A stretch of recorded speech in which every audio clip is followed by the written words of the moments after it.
Good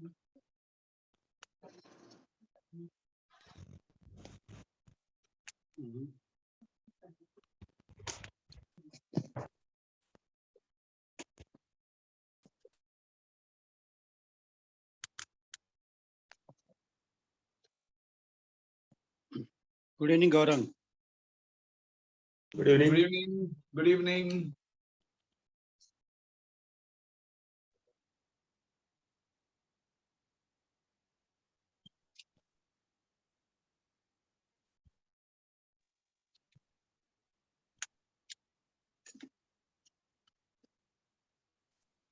Very hazy ekka na.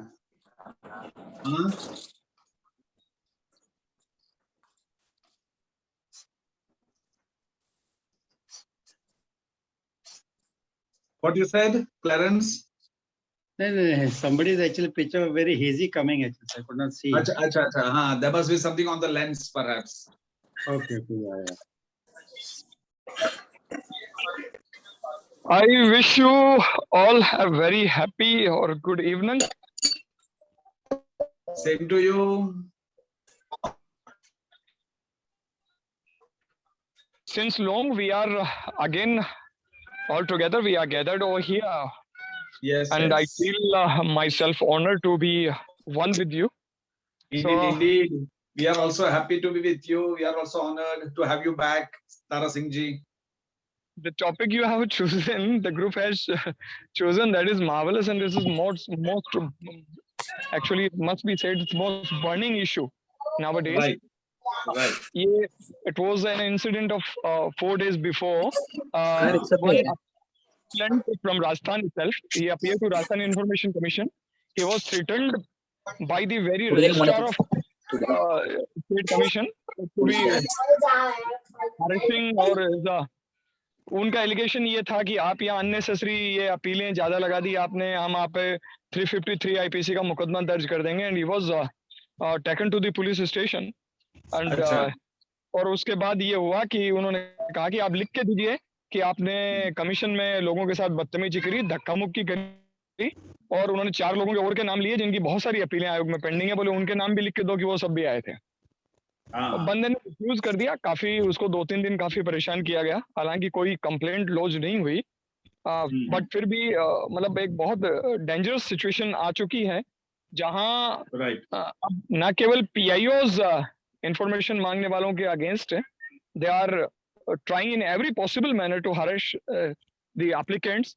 And the same situation is at another level, the first appellate authorities level. And now from up to I'm well versed with the facts of this case, or well versed with the treatment of other information commissions. This is the first incident I have heard about कि जहां information commission जो है वो एक appellate के साथ इस तरह से ट्रीट कर रहा है जैसे वो कोई क्रिमिनल हो. तो ये बड़ी डेंजरस सिचुएशन है, और इस सिचुएशन का इलाज यही है कि आपको ये चीज समझनी पड़ेगी कि टॉपिक में अगर आप थोड़ा सा और ऐड कर दें, मेरे ख्याल से थोड़ा और ऐड करने की जरूरत है. Criminal cases, how to launch criminal cases, और what are the grounds of criminal cases if any illegality or illegal behavior is committed by PIO, first appellate authority, as well as second appellate authority or information commissioners. Because when they are in this seat to decide second appeal, they are also public servants. इससे ज्यादा वो भी legally कुछ नहीं है. उनको जजेस protection act हासिल नहीं होता. केवल जब वो सेक्शन 18 सुन रहे होते हैं तब वो कोर्ट के समान उनको शक्तियां हासिल होती हैं. इट डजंट मीन कि उनको जजेस प्रोटेक्शन एक्ट लगता है, because they are not judicial officers. तो उनका इलीगल बिहेवियर जो कुछ भी है, और या उनकी जो लकुना छूटता है जिससे इट कैन बी प्रूवन कि उन्होंने इलीगलिटी करी है किसी डिसीजन में, वो अपने आप में ही आईपीसी के इन्वोक करने का ग्राउंड पैदा करता है. मैं बहुत छोटे से एग्जाम्पल मैं आपको पुट करता हूँ कि जहां कहीं आपने फर्स्ट सेकंड अपील लॉन्च करने के बाद और उसको फाइल करने के बाद अपनी रिस्पॉन्स को थ्रू रजिस्टर्ड पोस्ट या थ्रू ईमेल या बाय फिजिकल प्रेजेंस आपने वहां दिया और वो उनकी ऑर्डर शीट पर नहीं आता है, इट मीन्स वो अपने आप में एक क्रिमिनल कंडक्ट है। और बिफोर ये ऑर्डर इस किसी तरह का हो, उससे पहले भी उनके खिलाफ भी क्रिमिनल केस लॉन्च किया जा सकता है। और Very बड़ी nice. दुखद स्थिति यह है कि इस देश में, in this country, the dangerous और the boiling point of RTA applicants or the fight is gonna be to be declared। अब वो सिचुएशन ब्लास्टिंग स्टेज आ गई है जहां हाँ। आपको PI और फर्स्ट अपडेट अथॉरिटी के लेवल से ऊपर उठकर इंफॉर्मेशन कमिश्नर के लेवल तक की फाइट करनी पड़ सकती है। बराबर। नहीं, मैं करेंगे, बहुत जरूर सिंपल करेंगे। एग्जांपल से देता हूँ, और सिंपल एग्जांपल और एक पुटअप करता हूँ तो कि आज के लिए माहौल थोड़ा पैदा हो जाए। हाँ, हमने तारा से सिंह जी, सर तारा सिंह जितने जी, लोग, एक मिनट, मैं जरा इंट्रोड्यूस कर लूं सबको, मैंने ये बिगिनिंग और फॉर्मल ओपनिंग कर डालूं, फिर आप जरा प्लीज कंटिन्यू करेंगे। हाँ प्लीज योरसेल्फ। हाँ, जस्ट 2 मिनट्स। हाँ Tara Singh ji, okay. Neeraj, are you ready? Yes, sir. Neeraj, Neeraj, Yes, sir, I'm here. okay. All right. Welcome everyone for to one more episode of webinar on RTI Act. Okay. This time, as we have announced in our invite, we have the topic is on how to file RTI, how to file FIR against the public information officers, first appellate authority, or the information commissioners when they indulge in criminal acts of denying information, delaying information, or threatening and abusing the RTI applicants in any manner. So we have experts with us today. This is a petition group webinar. As usual, we have, we hold such webinars to educate everyone on the aspects of law, to inculcate this habit of speaking up to our authorities, and not tolerating all the nonsense of these officers or the public representatives. So as we have experts, of course, with us, Nazir Jagirdar ji, Kashinath Talekar ji, Advocate Sardar Tara Singh, Jahangir ji, and many others amongst us over here. I request everyone to kindly speak, like when they're speaking, not more than say 3 to 4 minutes, maximum 5 minutes, so that everyone gets a chance. And of course, experts can join in once, their opinion is sought on, their expert opinion is sought by our participants over here. So let's begin. Of course, Tara Singh ji, what you were saying, please continue now. Tara Singh ji.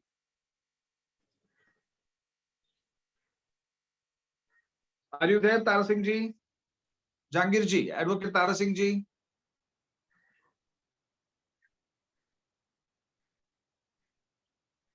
Neeraj? Yes, sir. Why has the voice gone off? Tara Singh ji, are you there?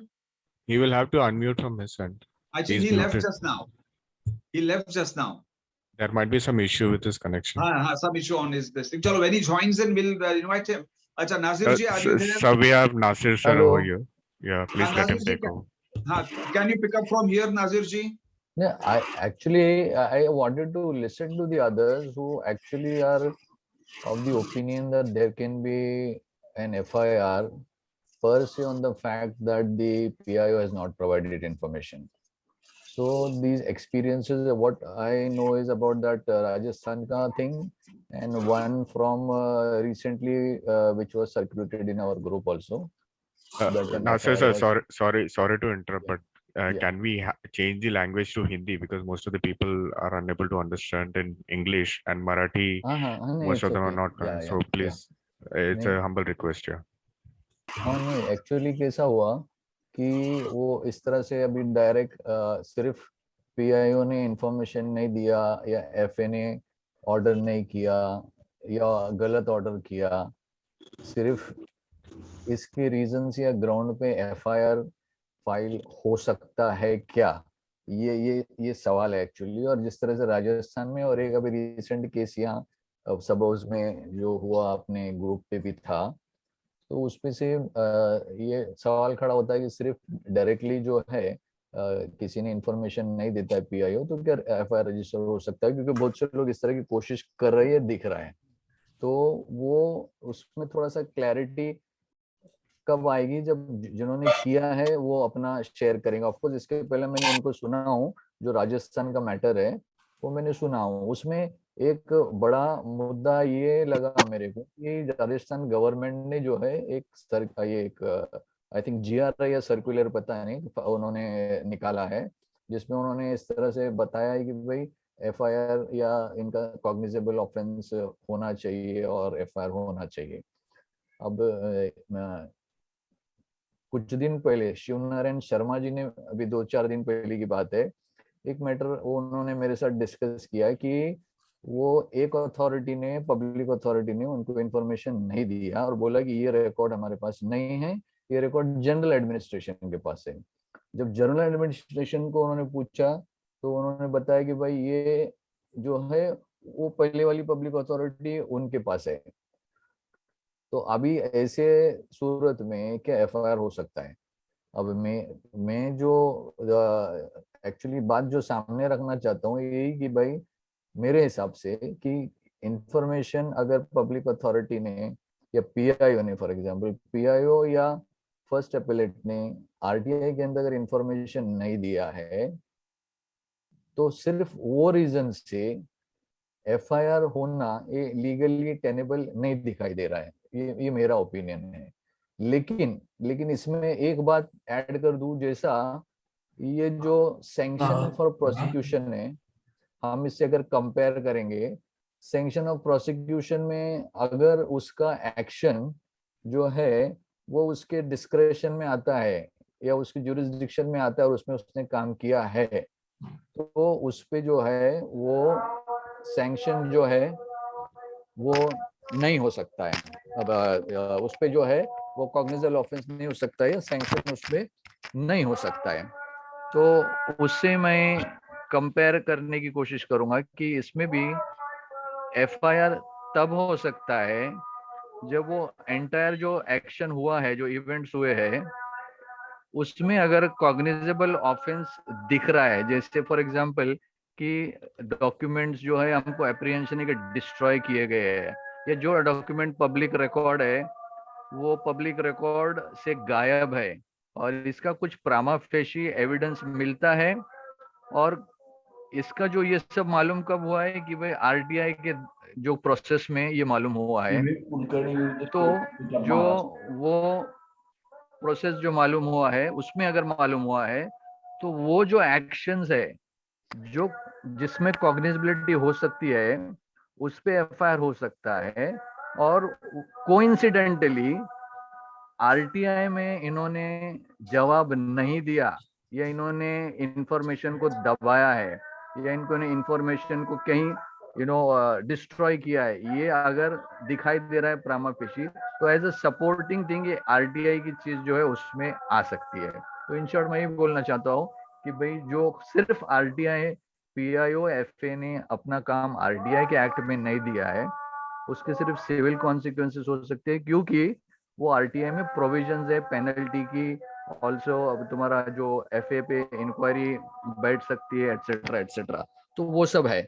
लेकिन मैं ये बोलना चाह रहा हूँ actually कि FIR तभी हो सकता है जब वो सारे इवेंट्स में कोई भी अंडर आईपीसी और अंडर एनी अदर ऑफेंसेस जो कोई पिनल लॉ के अंदर हुए हैं उसका प्रामा फेशी एविडेंस बनता है आरटीआई के इवेंट्स में, तो एक एफआईआर का उधर जो है वो केस बनता है। सो मेरे हिसाब से अगर कोई सिर्फ पीआईओ ने जवाब नहीं दिया, एफए का ऑर्डर अगर उसने इम्प्लीमेंट नहीं किया है, तो इस पे एफआईआर नहीं हो सकता। और अगर प्रेशर में अगर पुलिस ने एफआईआर किया भी तो ये आगे वो लीगली टेनेबल नहीं होगा, सस्टेनेबल नहीं होगा, और उसका वो बूमरैंग ऐसा होगा कि एक दो अगर ऐसा मैजिस्ट्रेट कोर्ट ने या उसको मना कर दिया तो फिर वो एक ट्रेंड हो जाएगा कि कोई भी फिर एफआईआर जो है ना आरटीआई से रिलेटेड रजिस्टर नहीं होगा।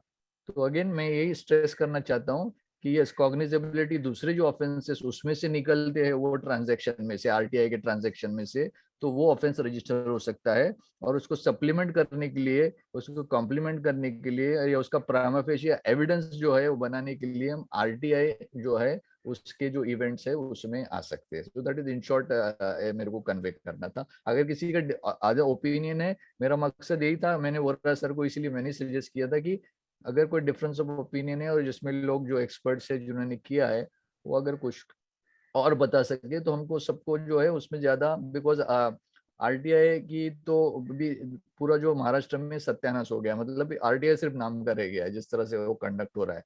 तो अगर ऐसे केसेस है जिसमें कॉग्निजेबिलिटी निकल रही है और आरटीआई के ट्रांजैक्शन में से रिवील हो रहा है, तो उस केस में डेफिनेटली एफआईआर हो सकता है। अदरवाइज मियर जो आरटीआई के जो वायलेशन है उसके अंदर एफआईआर नहीं हो सकता है, और अगर हुआ भी तो सस्टेनेबल नहीं होगा। This is what I want to continue. अभी आप दूसरे जो हो गए इसमें एक्सपर्ट्स जिन्होंने, जिनका कॉन्ट्ररी व्यू होगा तो बता सकते हैं।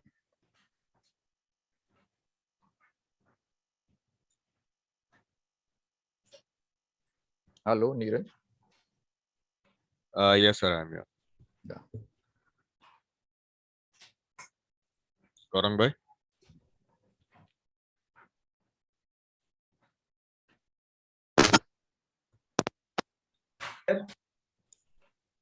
Gaurang bhai, hello. हाँ नीरज। Yeah. Nazir ji, हम जरूर will take the opinion of the experts and the people who have undergone this process of filing RTI for filing FIR against these derelict PIOs and first appellate authorities. Okay, Kashinath ji is also along with us. Nazir, Neeraj, please remind Tara Singh ji that we are this thing on the track now. He can join us back. Tara Singh ji had left in between for some urgent work, it seems. No, I'm available, sir. अच्छा, okay, very nice. तारा सिंह जी, आपको left करके देखा तो मुझे लगा शायद आप network problem या कुछ अर्जेंट काम से चले गए, आ गए, वेरी गुड। अच्छा, एक चीज मैं कहना भूल गया था।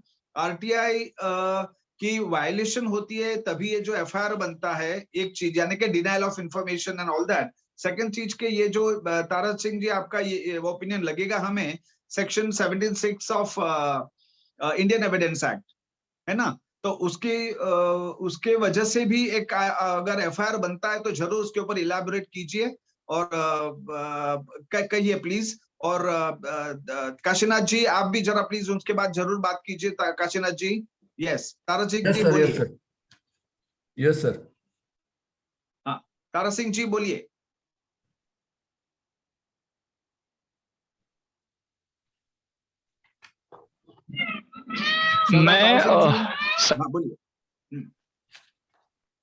प्रीवियस सेशन में जब हम सेमिनार में थे तो मैंने पहले भी इसको एलैबोरेट किया और उसको अपन थोड़ा सा और कंटिन्यू कर लेते हैं। देखिए, आरटीआई एक्ट में सेक्शन 7(2) है, वो ये प्रोवाइड करती है कि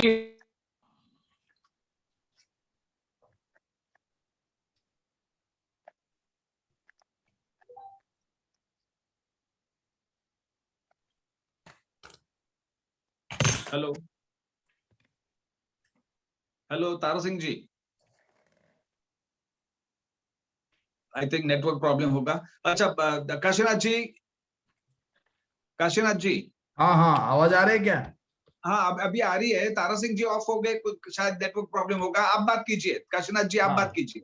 ओके। ये एफआईआर का जहां तक बात है तो एफआईआर क्रिमिनल प्रोसीजर कोड 154 में किया जाता है कॉग्निजेबल ऑफेंस का। तो उसमें किसी ने एफआईआर करना ऐसा कोई भी कंडीशन नहीं है। कॉग्निजेबल ऑफेंस का कोई भी आदमी एफआईआर कर सकता है। दूसरा बात यह है कि कॉग्निजेबल है कि नहीं ये देखने का है तो क्रिमिनल प्रोसीजर कोड का जो किताब है उसमें लास्ट शेड्यूल दिया हुआ है। वो शेड्यूल में आईपीसी के 511 तक ऑफेंस कॉग्निजेबल या नॉन कॉग्निजेबल सब दिया है, ऑफेंस टू ऑफेंस दिया है।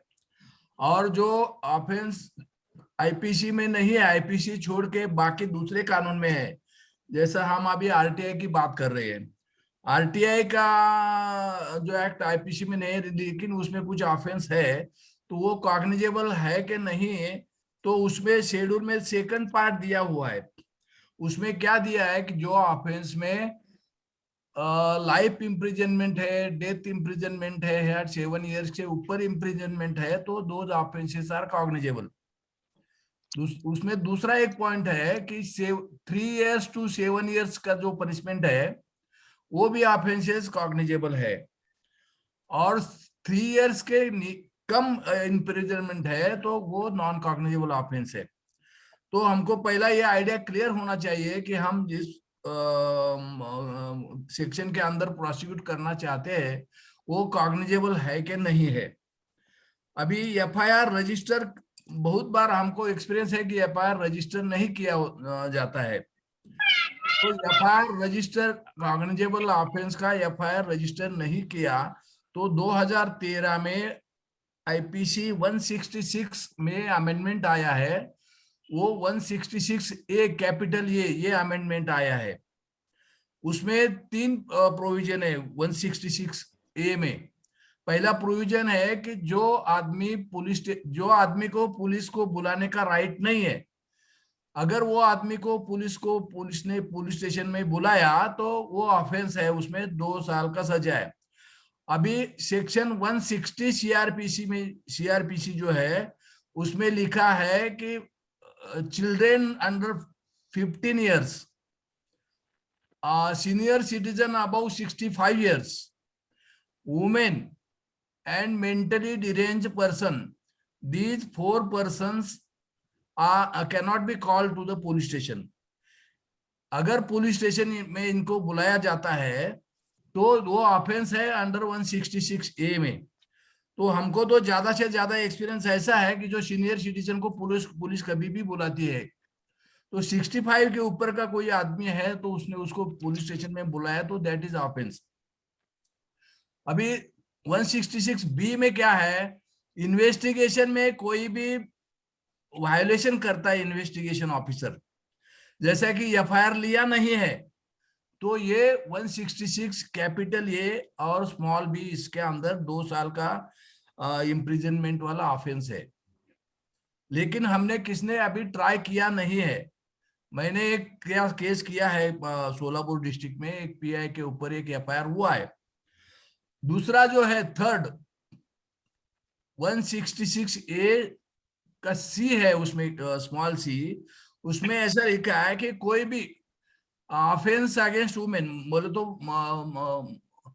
Outraging modesty of a woman, कोई रेप का ऑफेंस है, ये जो ऑफेंस है, कोई लड़की या औरत के ऊपर एसिड फेंका, ऐसा जो ऑफेंस है 326, ये जो ऑफेंस है, अगर उसके बारे में पुलिस कंप्लेंट देने के लिए कोई लेडी जाती है और एफआईआर नहीं लिया जाता है तो उस केस में पुलिस इंस्पेक्टर के अगेंस्ट ये सेक्शन में एफआईआर हो सकता है। अभी ये एफआईआर करने का अभी तक ये प्रोविजन नहीं था, रिफ्यूज करने के बाद क्या रेमेडी है। तो अगर एफआईआर रिफ्यूज करता है कॉग्निजेबल ऑफेंस का तो 166 में रेमेडी है, ये हमको ख्याल में रखना चाहिए। सेक्शन 7 आरटीआई एक्ट में क्या लिखा है कि he should provide information within 13 days and he should provide information. False information ये वर्ड नहीं है उसमें, he should provide correct information. अगर हमको आरटीआई में कोई गलत इंफॉर्मेशन देता है तो वो ये सेक्शन 7 का वायलेशन है और इसको आईपीसी 166 में पनिशमेंट है 1 साल का। लेकिन ये 166A है वो एनसीए है, नॉन कॉग्निजेबल है। नॉन कॉग्निजेबल केस में भी हम एफआईआर कर सकते हैं, लेकिन उसमें थोड़ा कंडीशन ऐसा है कि आप 166 के एफआईआर दे सकते हैं पुलिस स्टेशन में, लेकिन पुलिस उसको मैजिस्ट्रेट के परमिशन के बगैर इन्वेस्टिगेशन नहीं कर सकती है। तो मैजिस्ट्रेट से परमिशन लेके इन्वेस्टिगेशन करने का कोई किसी ऑफिसर को इंटरेस्ट नहीं है। लेकिन कानून में ये प्रोविजन है कि प्राइवेट आदमी भी मैजिस्ट्रेट के कोर्ट में सीआरपीसी 155 में परमिशन मांग सकता है। और उसको परमिशन मिल सकती है, लेकिन किसी ने ट्राई करना जरूरी है। प्राइवेट आदमी को भी एनसी केस में इन्वेस्टिगेशन करने का मैजिस्ट्रेट परमिशन दे सकता है। वो परमिशन लेके हम पुलिस के पास जाएंगे और ये परमिशन है, ये हमने लाया है परमिशन, आप इन्वेस्टिगेशन करो। और उसमें खाली अरेस्ट का एग्जम्पशन है, बाकी जो इन्वेस्टिगेशन पार्ट है वो cognizable offence same to same है, उसमें भी चार्जशीट आएगा, सब इन्वेस्टिगेशन उसके मुताबिक ही होगा।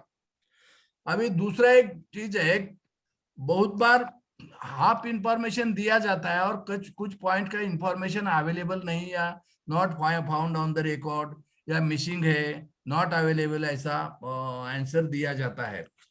तो अगर ऐसा आंसर मिला तो ये पब्लिक रिकॉर्ड एक्ट 2005 का जो है उसमें सेक्शन 9 में ऑफेंस कॉग्निजेबल है, उसको 5 साल का सजा है।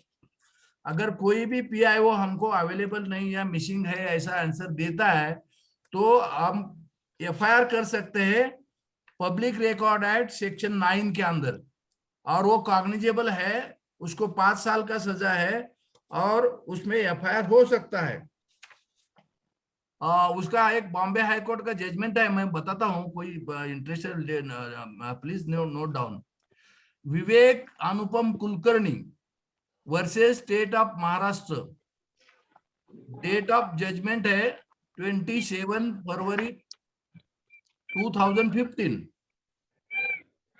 बहुत सारे हमारे पीआईओ इंफॉर्मेशन अवेलेबल नहीं है करके आंसर देते हैं। तो under this provision we can prosecute, we can file FIR against that PIO in the police station. अभी एफआईआर का दूसरा एक बात है, पुलिस स्टेशन एफआईआर लेती नहीं है तो सीआरपीसी 154(3) में उसका प्रोविजन है। 3 में सिटी में है तो डीसीपी को कंप्लेंट देना है, एफआईआर देना है। रूरल में है तो एसपी को एफआईआर देना है। ये दोनों भी नहीं करते हैं तो दोनों के खिलाफ भी एफआईआर कर सकते हैं हम 166A स्मॉल बी। और along with 217 sir, along with 217, yes sir, along with 217, अगर ये दोनों भी नहीं करते हैं तो ये बाकी ऑफेंडर्स को उनके कमिटेड क्राइम से बचा रहे हैं, अनलॉफुल प्रोटेक्शन दे रहे हैं, तो 217 आईपीसी इनके ऊपर भी गवर्न हो जाती है। हाँ, इनके ऊपर भी कवर हो जाएगा, बराबर है, सही है। एफआईआर रिफ्यूज करने का बहुत सारा 99% हम लोगों को एफआईआर रिफ्यूज किया जाता है, उसके खिलाफ हमको जरा क्या हार्ड वर्क करना पड़ेगा। आरटीआई ग्रुप को अपना ये एक इमेज क्रिएट करना चाहिए कि अगर हम एफआईआर लेके जाते हैं तो एफआईआर रजिस्टर होना चाहिए। आज का कंडीशन है महाराष्ट्र का जहां तक एक्सपीरियंस है मुझे, महाराष्ट्र के कोई भी डिस्ट्रिक्ट में कोई भी एफआईआर लिया जाता नहीं है। कई बार वो बोलते हैं वो सिविल डिस्प्यूट है, कई बार वो बोलते हैं हमको ऊपर सीनियर ऑफिसर का परमिशन लेना चाहिए। ये परमिशन लेने का प्रोविजन सीआरपीसी में किधर भी नहीं है, परमिशन की कोई भी जरूरत नहीं है। अगर वो बोलते हैं कि झूठा केस निकला तो हम क्या करेंगे, तो झूठा केस निकला तो भी ऑफेंस रजिस्टर के करने के बाद ही डिसाइड कर सकते हैं वो लोग। सर मैं छोटी सी चीज यहाँ ऐड कर दूं सभी के बेनिफिट के लिए, कि जब कभी आप पुलिस स्टेशन जाते हैं और इंफॉर्मेशन देते हैं कि आप हमारी एफआईआर रजिस्टर कीजिए, और तो हमेशा उसकी एक कॉपी एक्स्ट्रा अपने पास रखें जिस पर आपने सिग्नेचर ना कर रखे हो। बहुत बार ऐसा होता है कि आपकी एप्लीकेशन ले लेते हैं और आपको कोई रिसीट नहीं मिलती, या आपको लेने से इनकार करते हैं, भगा देते हैं। तो सबसे अच्छा काम यह है कि अगर आप नेट चला सकते हैं तो आपके जो एसएचओ के मेल अमूमन सारे हैं, आप उसको मेल कर दें, और अगर डाक खाना खुला है तो रजिस्टर्ड डाक से भेज दें, क्योंकि सीआरपीसी ये प्रोवाइड करती है कि थाने पर प्राप्त होने वाली इत्तला, यानी पुलिस को जो भी इत्तला किसी ये नहीं लिखा कि आप हार्ड कॉपी में खुद जाकर देंगे तो ही होगा, यानी इत्तला मिलती है। इवन टेलीफोनिक इत्तला जो है, टेलीफोनिक इंफॉर्मेशन भी रजिस्टर करने का आपको राइट है, लेकिन अच्छा हो कि उसको रजिस्टर्ड डाक से भेज दें, आपके पास एविडेंस होगा कि आपने ये इंफॉर्मेशन इनको दी है। और बहुत सिंपल बात है कि जब आपने एक बार दे दी और आपको 24 आवर्स में एफआईआर आपकी रजिस्टर नहीं होती है, तो आप अगले दिन डीसीपी को, या रूरल में है तो एसपी को दें।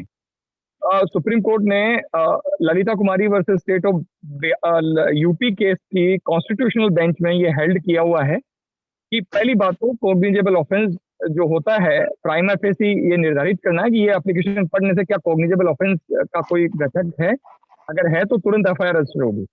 और अगर 3 महीने से ज्यादा डिलेड मैटर है, मैट्रिमोनियल डिस्प्यूट है या इंडस्ट्रियल डिस्प्यूट, या ऐसा लगे कि कोई चीज ज्यादा डिले की गई है, तो उसमें प्रिलिमिनरी इंक्वायरी की जा सकती है, लेकिन केवल ये असर्टेन करने के लिए होगी कि वो एनसी है या सी है, यानी कॉग्निजेबल है या नॉन कॉग्निजेबल है।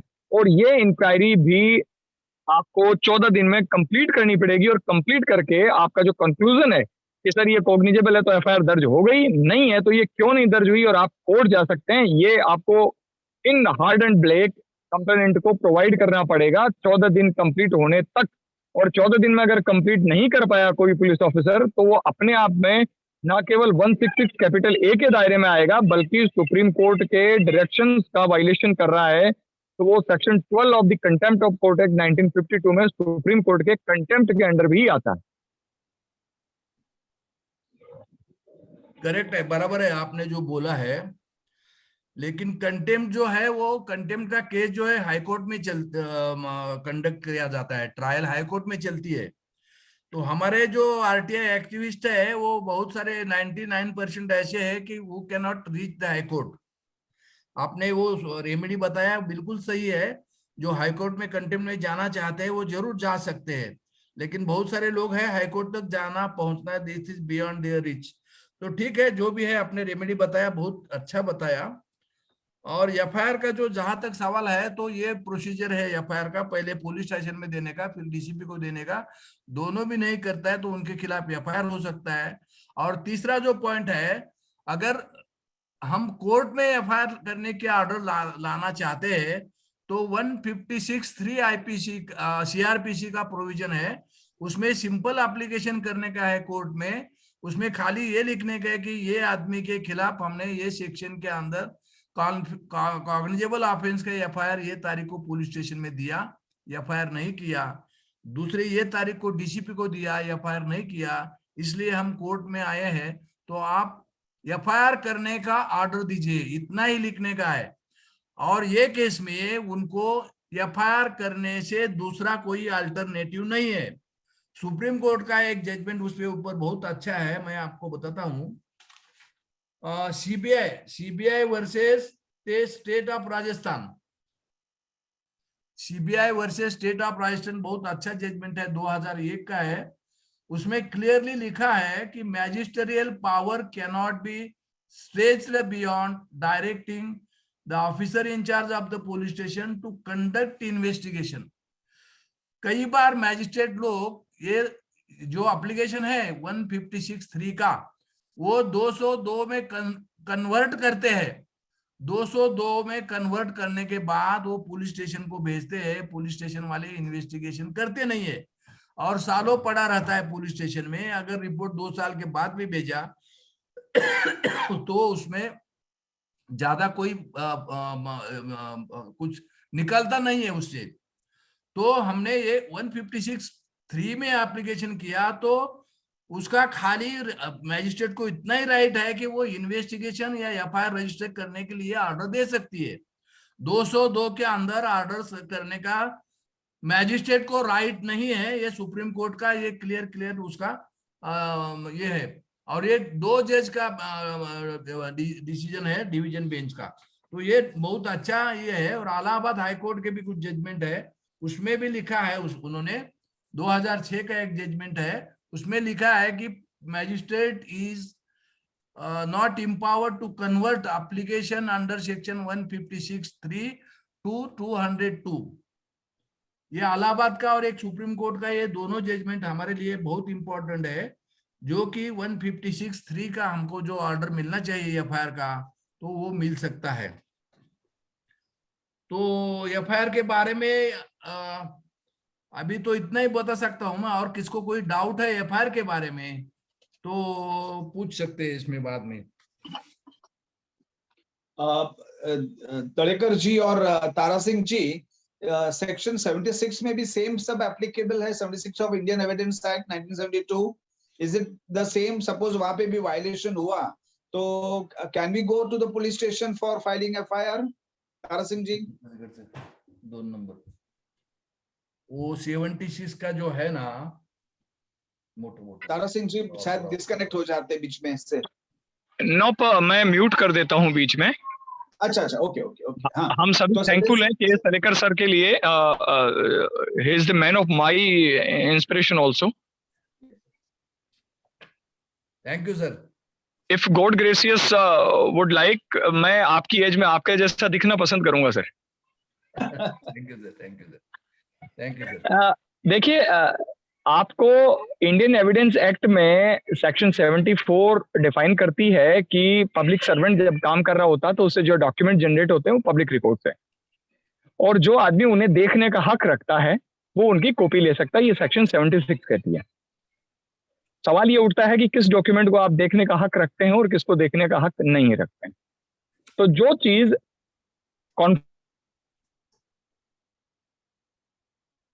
तो उसको आप नहीं देख सकते। वो गोपनीयता अधिनियम जब गवर्न करता है, या देश की सिक्योरिटी के लिए, या इंटरनेशनल रिलेशन के लिए, या कोई फिड्यूशियरी रिलेशनशिप के अंडर कोई डॉक्यूमेंट आते हैं तो एक अलग बात है। बाकी सामान्य तौर पे हर डॉक्यूमेंट को एक आम पब्लिक देख सकती है, और आम पब्लिक जब देख सकती है तो उसकी आप कॉपी मांगे, यानी ये लॉ का इंस्ट्रक्शन है कि आप उस डॉक्यूमेंट की कॉपी हासिल करें। आपने एप्लीकेशन दिया और एप्लीकेशन आपकी ना तो टाइमली डिसाइड की गई और ना डिनाई की गई। मैं दोनों चीजें ले रहा हूँ। ना टाइमली डिसाइड की गई और या आपके फेवर में हुई या ना आपके अगेंस्ट हुई, यानी the concerned officer is mute about, और वो कुछ नहीं करता है, ही टेक्स नो नोटिस। और आपको जहां ये सिंपल कहें कि इन जनरल केसेस 7 डेज में वो डिस्पोज ऑफ होनी चाहिए, और जब 7 डेज में नहीं डिस्पोज हुई तो अगले 7 डेज आप डाक के लिए इंतजार कर लें। और अगर आपको नहीं मिलती या कोई जवाब आपको नहीं मिलता है तो पब्लिक सर्वेंट यहाँ इंस्ट्रक्शन ऑफ लॉ का वायलेशन कर रहा है, और जहां कहीं भी इंस्ट्रक्शन ऑफ लॉ का वायलेशन होता है वहां 166 कैपिटल ए अपने आप में आके स्टैंड हो जाती है। और जहां कहीं भी आपको अगले की ऐसी गलती की वजह से लॉस होता है, यानी आपको 1 रुपया भी अतिरिक्त डाक खर्च लगाना पड़ता है, या आपको नुकसान होता है, या उसके सीनियर ऑफिसर आपको कांटेक्ट करना पड़ता है, या उसको रिमाइंडर देना पड़ता है, यानी ये आपको सदोषा नहीं। जो चीज आपके साथ आपका एक पैसा भी अननेसेसरी खर्च नहीं होना चाहिए, वो उसकी गलती से हो रहा है, तो वहां आकर भी आप क्रिमिनल केस उसके खिलाफ लॉन्च कर सकते हैं। केस तलेकर सर ने बहुत सुंदर ढंग से आपको समझाया, और मैं आपको छोटी सी चीज ऐड कर दी। मेरी ओपिनियन जो है वो हमेशा से बहुत क्लियर रही है कि जहां आपके पास एविडेंस ऑन रिकॉर्ड पहले से ही अवेलेबल हैं, उन सारी चीजों को लेकर आपको एफआईआर की बजाय क्रिमिनल कंप्लेंट का रास्ता चुनना चाहिए, क्योंकि इन्वेस्टिगेशन की तो एजेंसी की कोई जरूरत ही नहीं है। इस तरह के केसेस में पुलिस ऐसा कोई नया चीज नहीं ला सकती इन्वेस्टिगेशन करके जो आपके पास पहले से ना हो। और कोर्ट को जो चीज आप समझाना चाहते हैं कि सर हमने ये एप्लीकेशन दिया, ये हमने 20 रुपया इसके साथ लगाया, या हमने इलेक्ट्रॉनिक मनी ऑर्डर किया, या ई ट्रांजेक्शन किया, और ये रिसीट रही, ये इसकी ट्रैक रिपोर्ट रही, तो आप तो सब कुछ वहां एस्टेब्लिश कर सकते हैं। और जब एस्टेब्लिश कर सकते हैं तो उस केस में आपको इन्वेस्टिगेशन की जरूरत नहीं होती। तो क्रिमिनल कंप्लेंट आप चूज कर सकते हैं। बाकी इन जनरल केस आदमी के सामने जो रास्ता होता है वो पुलिस स्टेशन होता है, तो पुलिस स्टेशन में जाकर आप इसकी कंप्लेंट दे सकते हैं। ये सर आपको पहले ही क्लियर कर चुके हैं कि आपको किस रास्ते से चुनना चाहिए। पहले आप सिंपल एप्लीकेशन दें कंसर्न पुलिस स्टेशन में, जब वो नहीं सुने तो डीसीपी या एसपी जो भी कंसर्न केस है वहां दें, और फिर उसके बाद 156(3) में आप कोर्ट जा सकते हैं और वहां से आप एफआईआर का ऑर्डर ला सकते हैं। ये चीजें यहाँ की आरटीआई में मैं चीजें पहले क्लियर कर दूं। सेक्शन 72 बहुत इंपॉर्टेंट सेक्शन है, उसको हम सबको पढ़ना चाहिए। नियर इस ग्राउंड पर आप क्रिमिनल केस दर्ज नहीं कर सकते कि 30 डेज में आपको कोई रिस्पॉन्स नहीं मिला, क्योंकि सेक्शन 72 ये प्रोवाइड कर रही है कि जहां आपको 30 डेज में कोई इंफॉर्मेशन नहीं मिली या कोई रिस्पॉन्स ही नहीं मिला, तो केवल आप ये प्रिजम्पशन करेंगे कि आपका आवेदन जो है वो पीआईओ ने खारिज कर दिया। ये एक्ट में बिल्कुल कॉडिफाइड लॉ है, एक अपने आप में क्लियर है। लेकिन उसने क्यों खारिज किया, इसे वो अपील के लेवल पर यानी फर्स्ट अपीलेट अथॉरिटी के लेवल पर भी एक्सप्लेन करेगा, ये सेक्शन 19(5) प्रोवाइड करती है। अब सवाल ये उठता है कि जब आपने फर्स्ट अपील फाइल कर दी, उसका पीआईओ को नोटिस जारी हो गया कि आप इतनी तारीख को सुनवाई रखी गई है या इसका जवाब दें, आपको भी आ गया कि आप आना चाहें तो आ जाएं, उसके बाद भी उसका कोई जवाब नहीं आता और फर्स्ट अपील का डिसीजन आप तक पहुंचता है, जहां उसके साफ तौर पे लिखा रहता है कि एसपीआईओ खुद अपने आप में एब्सेंट था और उसकी कोई प्रतिक्रिया नहीं आई, तो जाहिर बात है कि उसने अपनी पब्लिक सर्वेंट की जो ऑफिशियल कैपेसिटी है या उसकी ड्यूटी जो है उसको परफॉर्म नहीं किया और इवन अपने सीनियर ऑफिसर के ऑर्डर को भी डिसोबे किया है। तो ये ना केवल उसके सर्विस रूल्स को वायलेशन होगा बल्कि आईपीसी को भी इन्वॉक कर लेगा। तो नियर इस चीज पर कभी कोई साथी कभी ट्राई ना करे कि मुझे 30 डेज में कोई इंफॉर्मेशन नहीं मिली। हाँ, और रास्ते हो सकते हैं।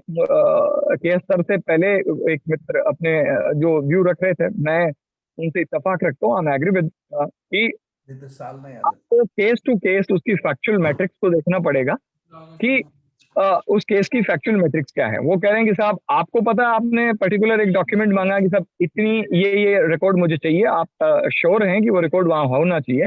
वो कह रहे हैं कि रिकॉर्ड अवेलेबल नहीं है, तो ये ऑफिस रिकॉर्ड्स एक्ट का सेक्शन 9 उससे गवर्न हो जाएगा। या अगला आपको फॉल्स इंफॉर्मेशन दे रहा है। मैं एक बहुत क्लियर कर दूं, बहुत क्लियर शब्द है, मिसलीडिंग और फॉल्स में फर्क है। मिसलीडिंग की मैं एक सिंपल बात बोल रहा हूँ कि आपको इन्फॉर्मेशन दूसरी दे दी गई उसकी जगह, लेकिन इन्फॉर्मेशन जो है वो डॉक्यूमेंट तो करेक्ट है, आपको गलत दे दिया। मान लीजिए मैंने 2019 के ऑडिट रिपोर्ट मांगी और मुझे 19 की बजाय 17 की मिल गई, तो ये मिसलीडिंग इन्फॉर्मेशन।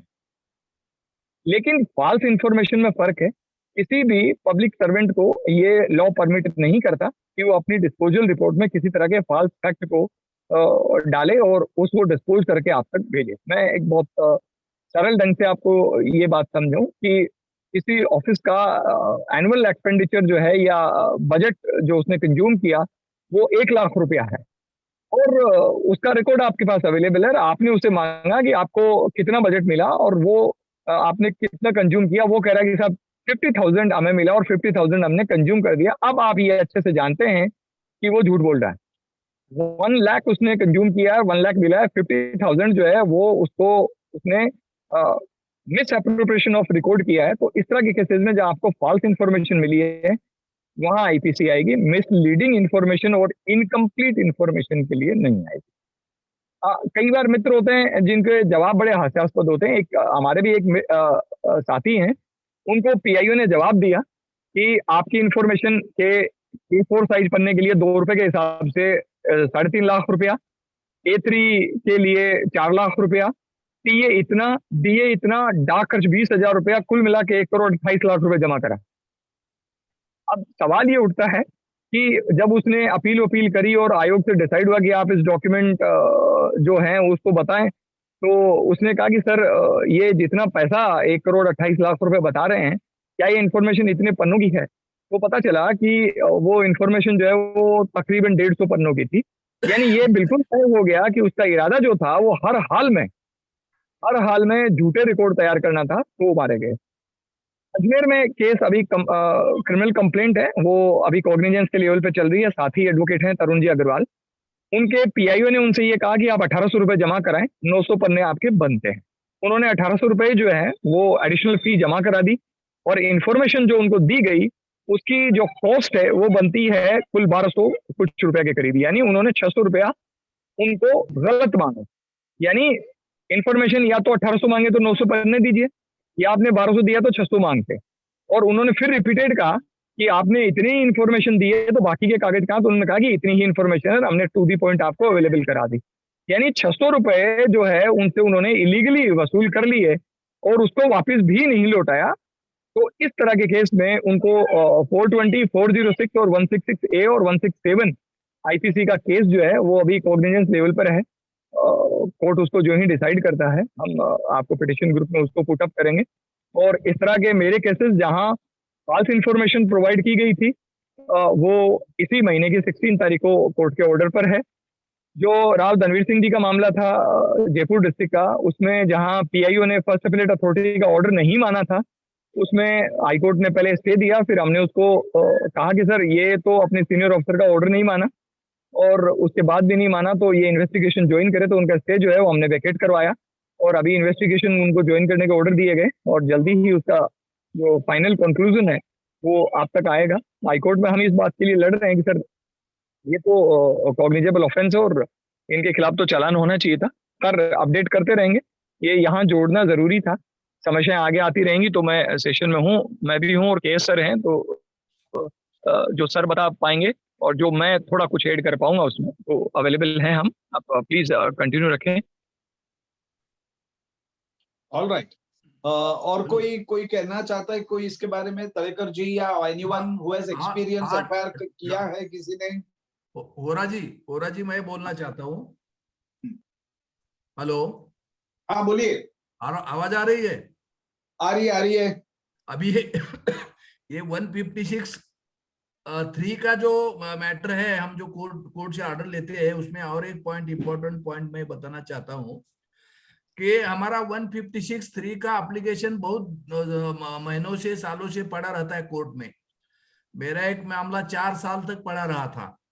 तो 2016 में एक मद्रास हाईकोर्ट का अच्छा जजमेंट आया है, तो उसमें लिखा है कि 15 दिन में अगर अलाउ करे, नहीं तो रिजेक्ट करे, लेकिन 15 दिन बियॉन्ड 15 डेज के ऊपर मैजिस्ट्रेट नहीं जा सकता है।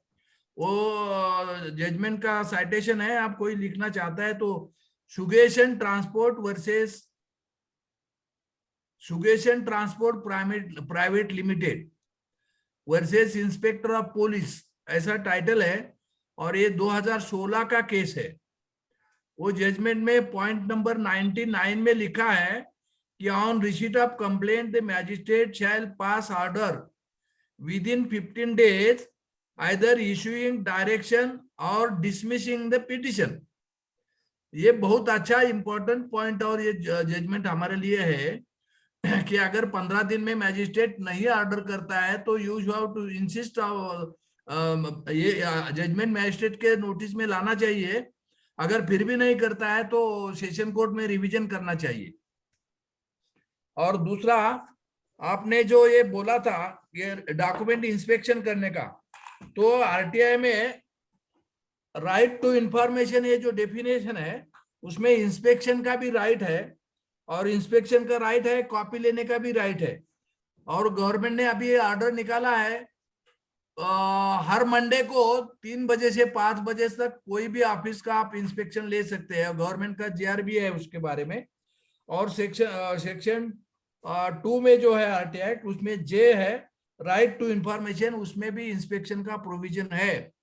इंस्पेक्शन करने के लिए एप्लीकेशन देना, उसमें भी एप्लीकेशन देना पड़ेगा पहले कि ये प्रोविजन के अंदर हमको इंस्पेक्शन करना है। और गवर्नमेंट का वो सर्कुलर कोर्ट के मंडे को 3 बजे से 6 बजे तक गवर्नमेंट ने ऑर्डर दिया हुआ है।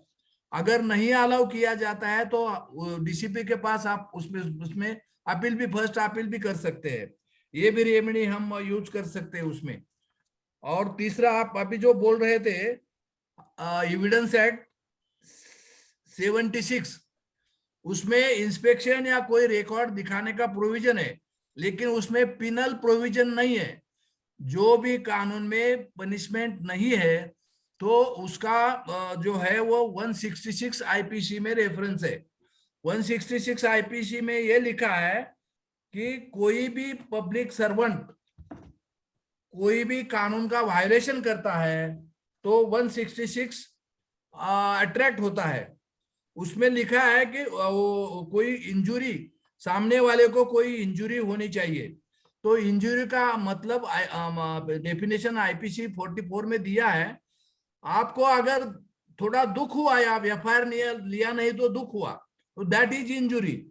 आप घर से निकले 50 रुपए खर्च कर से रिक्शा से वो पुलिस स्टेशन गए, वो जो आपका एक्सपेंडिचर हुआ है दैट इज आल्सो इंजुरी। तो इंजुरी के इसमें सब चीज आती है, तो वो केस में आईपीसी 166 अट्रैक्ट होता है।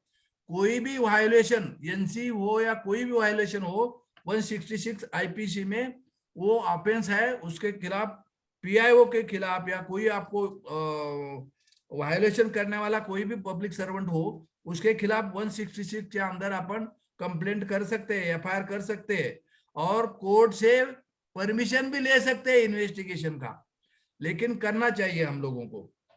Okay, alright. और किसी ने एफआईआर करवाई है हमारे ग्रुप में से, किसी जो हम यहाँ पार्टिसिपेंट्स में है, इसमें कोई एक्सपीरियंस कहना चाहता है शिवनारायण जी, या और किसी ने एफआईआर करवाई है तो प्लीज एक्सप्लेन कीजिए कैसे ये कोई हर्डल्स आता है कि नहीं, कोई कठिनाई आती है कि नहीं। मैंने एक एफआईआर दिया है सोलापुर डिस्ट्रिक्ट में एक पुलिस स्टेशन में, उन्होंने मुझे बताया रिकॉर्ड इज नॉट अवेलेबल। तो ये पब्लिक रिकॉर्ड एक्ट के अंदर मैंने एफआईआर दिया हुआ है, 1 महीना हुआ है, मैं वेट कर रहा हूँ अभी, नहीं तो कोर्ट में 156(3) में जाने का प्लानिंग है मेरा।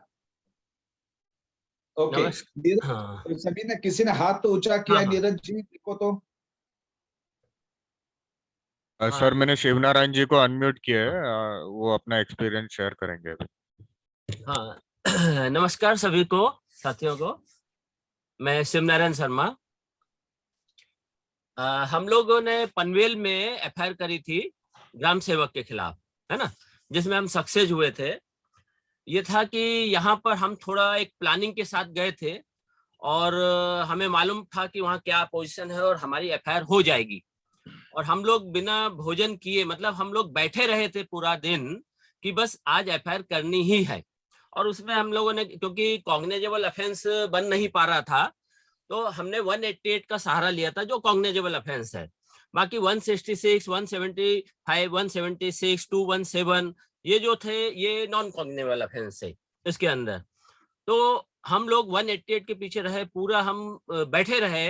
हमने अपने झारखंड के और जगह जगह के, राजस्थान के, ये सारे न्यूज कटिंग जो एफआईआर है ये सब हमने वहां पर दिखाई थी। वो लोग कोशिश कर रहे थे कि इसी तरह हम लोग हट जाए, पीछे हट जाए, भाग जाए। हम नहीं हटे। फिर बाद में शाम के टाइम जब लास्ट एंडिंग था, वो एफआईआर करने को तैयार हो गए और हमें लगा कि अब एफआईआर हो जाएगी। पूरा स्टेटमेंट हो गया था, सब कुछ हो गया था, एफआईआर के वो भी हो गया, लिखा पड़ी आ गई थी। मगर फिर एंडिंग में उन्होंने बिल्कुल, जैसे हम थोड़ा नाश्ता करने के लिए निकले थे और लौट के आए तो देखा कि वो बिल्कुल बैकफुट पे चले गए। कह रहे नहीं अभी हम नहीं कर सकते, देखिए 188 का अपने सीधे कलेक्टर का ऑर्डर है कि बिना परमिशन के आप एफआईआर नहीं कर सकते, ये सब दिखाने लगे। तो फिर हम लोगों ने यही, उसमें जो है हमारे साथ अमित थे एडवोकेट, तो उन्होंने सीधे सीधे बोला, यानी बताया कि देखिए ये रेवेन्यू से संबंधित जो भी मैटर है उसमें हमें परमिशन की जरूरत है 188 में, यहाँ कोई जरूरत नहीं है 188 में। और दूसरी चीज ये है कि अगर कुछ भी अगर गलत है, उनके पास मौका है, वो जाए ना क्रॉसिंग के लिए और उसमें करें। और जैसे अभी जजमेंट भी है हमारे पास उसके सुप्रीम कोर्ट के, जिसमें साफ साफ है कि अगर क्या बोलते जो ऑफिसर जिसके जिम्मेदारी है एफआईआर करने की, जो उस अधिकारी के खिलाफ जिसने इसका पालन नहीं किया है कानून का, उसके खिलाफ एफआईआर करने की उसकी जिम्मेदारी बनती है एक अधिकारी की, वो अपनी जिम्मेदारी नहीं निभा रहा है और हमने वो जिम्मेदारी कर दी है। तो ये हाईकोर्ट ने खुद कहा, सुप्रीम कोर्ट ने, कि वो इस मामले में हम क्यों नहीं, अपने अदालत क्यों नहीं संज्ञान ले रही है इस मामले में, जब दिख रहा है कि ऑफेंस है, तो फिर उसमें क्यों उसको रोक रहे हैं, क्यों उसको कॉज कर रहे हैं इस चीज की। तो इस बेस को लेकर के 188 के तहत हम लोगों की एफआईआर सक्सेस हुई थी। अब ये तो हम लोगों को सबको दिखाई दे रहा है कि पुलिस के खिलाफ एफआईआर नहीं लेती, इन अधिकारियों, गवर्नमेंट अधिकारियों के खिलाफ एफआईआर नहीं लेती। तो अभी हम लोगों ने मालवनी डिवीजन में वहां के एसीपी के खिलाफ एफआईआर दर्ज करने के लिए कंप्लेंट दिया। उसको पहले शोकॉज नोटिस दिया हमने। एफआईआर में शोकॉज नोटिस में हमने सब कुछ उसका मेंशन कर दिया कि भाई क्या क्या आपने गलतियां की है। अब ये समझ के चलिए शोकॉज नोटिस ये हम लोग क्यों दे रहे, हमें इसको समझने की बहुत जरूरत है। हम लोग ये समझ के चलते कि कानून में हमें ये अधिकारी नहीं है हम शोकॉज नोटिस किसी को दे सके, कानून में ये अधिकारी नहीं है कि हम किसी को नोटिस दे सके आम जनता।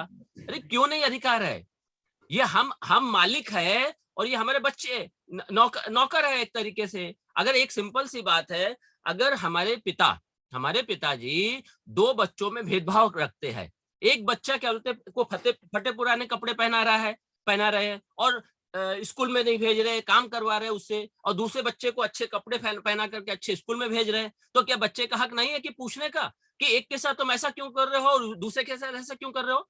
ये हमारे देश की जनता में हम लोगों के मामले में देखेंगे आप, पैसे वालों को जो पैसा खिला करके एफआईआर दर्ज करा देता है, किसी के खिलाफ कुछ भी करवा देता है, ये हमारे सामने बिल्कुल बटा हुआ है, सामने है, तो हम उसका सुकोस नोटिस क्यों नहीं देखें? हम जज को क्यों नहीं सुकोस नोटिस दे? हमने हरियाणा में, पंजाब में हमने इतने सुकोस नोटिस दिए, जजों को दिए है, जज ने डिसमिस कर दिया कर्मचारी को, उस कर्मचारी की तरफ से हमारी तरफ से बना हुआ सुकोस नोटिस गया, जज को तुरंत कहते उसको नौकरी पर रखना पड़ा। इस चीज में हम लोग ये सारा काम कर सकते हैं। और अभी हमने जो एसीपी के खिलाफ सुकोस नोटिस दिया था, एसीपी चुप, उसको आवाज ही नहीं निकली है उसकी।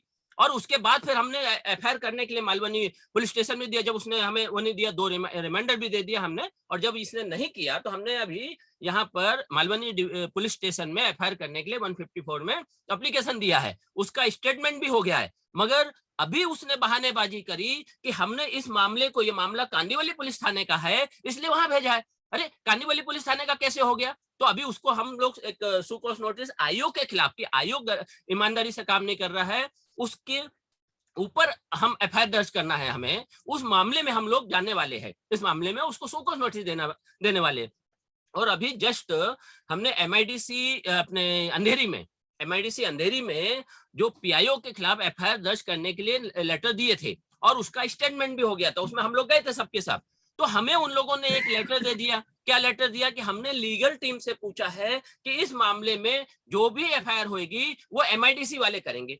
मतलब इसका मतलब हो गया कि थानों की जरूरत ही नहीं है। अगर कोई डिपार्टमेंट ही अब अगर एफआईआर करने लगा तो हमारे ये थाने बंद कर दो ना, आपको बैठने की जरूरत नहीं है। आपको अगर एफआईआर, आपका कॉग्निजेबल ऑफेंस है सामने, आप हमें बताइए कॉग्निजेबल ऑफेंस है या नहीं है, इसके बारे में बताइए। तो वो आईओ ने इस चीज को घुमाने की कोशिश की, तो हमने अपने इसका जजमेंट लगाया सुप्रीम कोर्ट का, जिसमें साफ साफ कहा गया है कि बदमाश लोग, सुप्रीम कोर्ट के जज ने कहा है, खुद सुप्रीम कोर्ट के जज ने कहा है कि बदमाश लोग, जालसाज लोग अपने मामले को लटकाने के लिए अपने ही द्वारा या अपने आदमी के द्वारा या फिर क्रिमिनल केस या अपने सिविल केस का बहाना बनाकर या अन्य क्रिमिनल कोर्ट का बहाना बनाकर केस दर्ज करवा लेते हैं, और वो मामला चलता रहता है सालों साल, और उसकी वजह से उनके ऊपर जो आईपीसी के सेक्शन लगने चाहिए वो नहीं लगते हैं।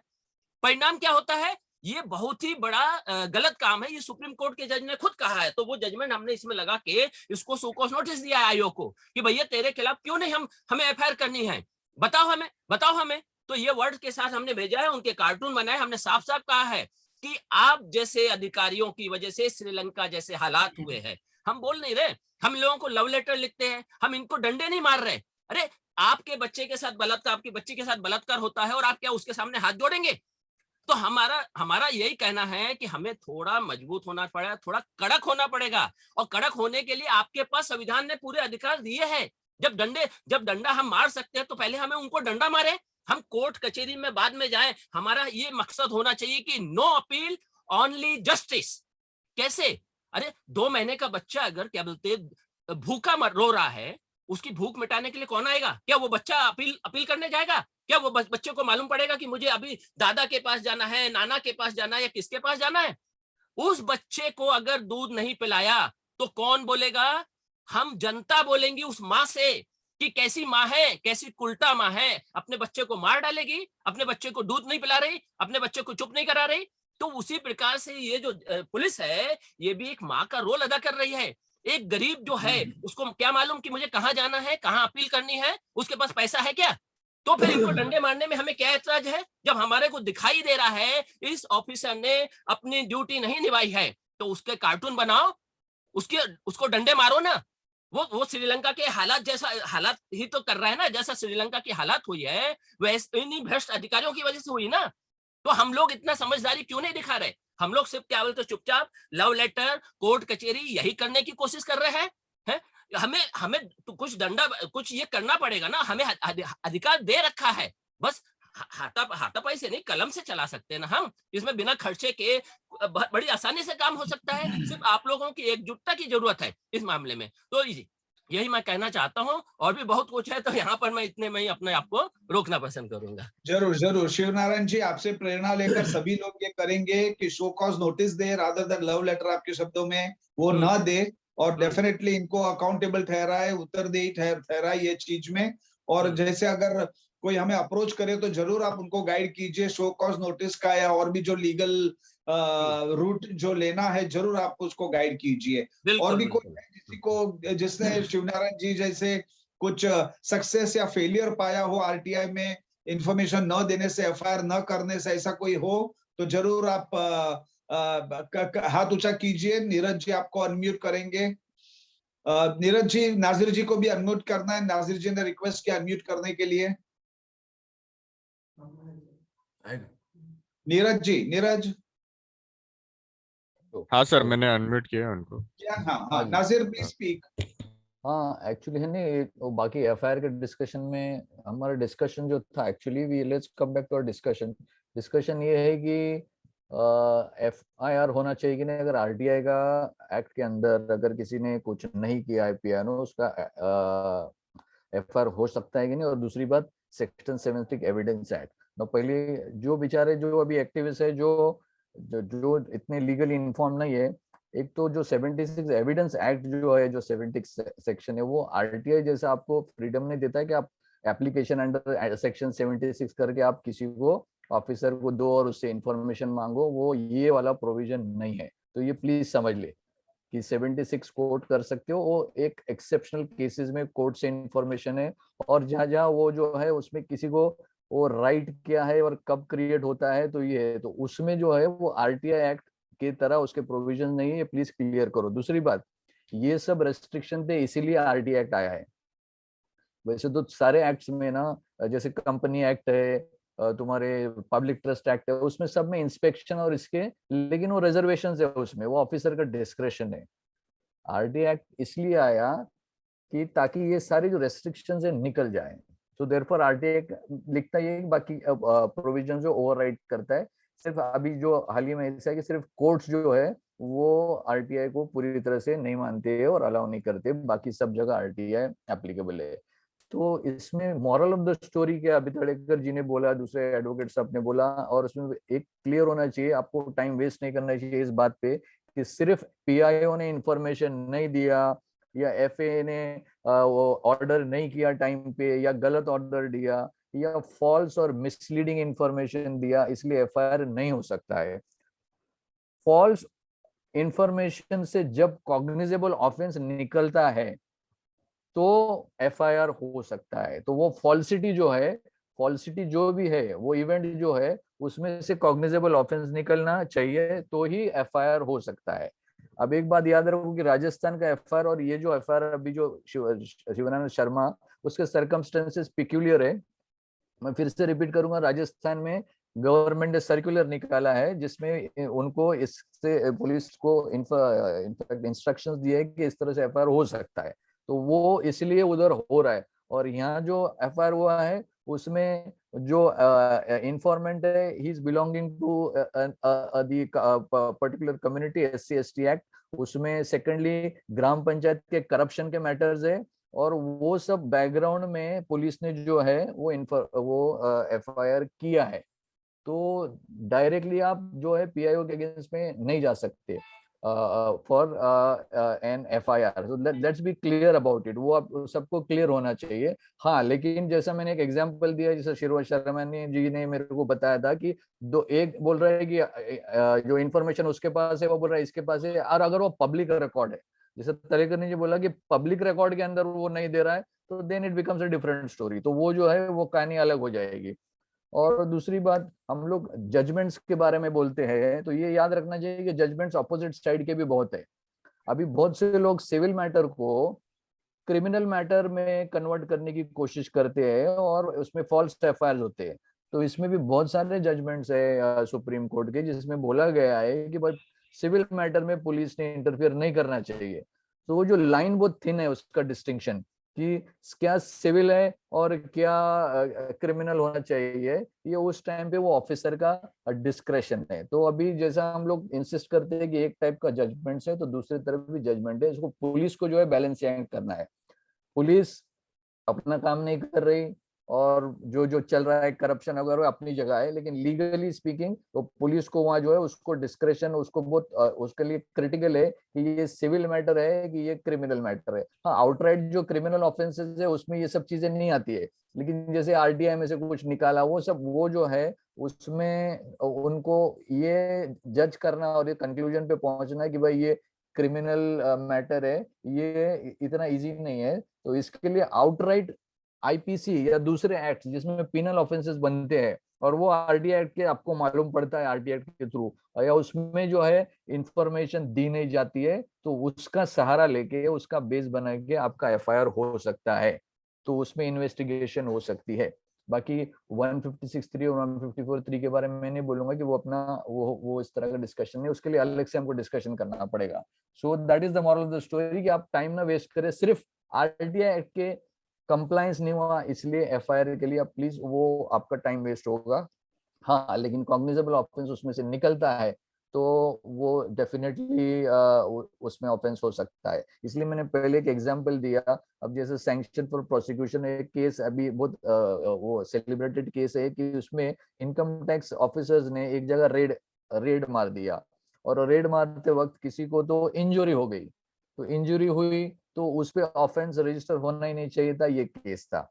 लेकिन बाद में कोर्ट ने रूल किया कि इन्होंने जो भी फोर्स यूज किया वो रीजनेबल फोर्स था और उनके ड्यूटी के अंदर आता था, इसके लिए उसमें जो है वो कॉग्निजेबल ऑफेंस नहीं बनता है।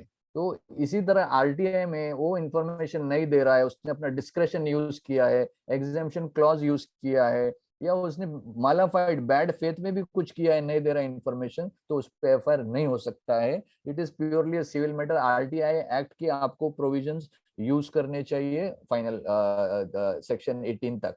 हाँ, सिर्फ एक यहाँ मैं बोलना चाहूंगा कि आप जब सेक्शन 18 के हियरिंग में आप जाओ तो आप साफ साफ इंफॉर्मेशन कमिश्नर को बोलो कि सर आप जो है इसमें इंफॉर्मेशन देने की ऑर्डर नहीं कर सकते हो, आप सिर्फ इसमें पेनल्टी को डिसाइड करना है, आपको पेनल्टी देना है नहीं देना और कितनी देना है, ये बहुत इंपॉर्टेंट इंस्ट्रक्शन है। तो जो भी सेक्शन 18 में कंप्लेन करता है वो इंफॉर्मेशन पे इंसिस्ट ना करे और एसआईसी को बोले कि भाई आप भी जो है इंफॉर्मेशन देने की ऑर्डर नहीं कर सकते, आप सिर्फ पेनल्टी देने की ऑर्डर कर सकते हैं। So that is in short. अगर किसी का कुछ स्पेसिफिक क्वेश्चन हो तो आप पूछ सकते हो। और कोई कुछ पूछना चाहता है? नीरज, देखो किसी ने हाथ ऊंचा किया होगा। नीरज जी।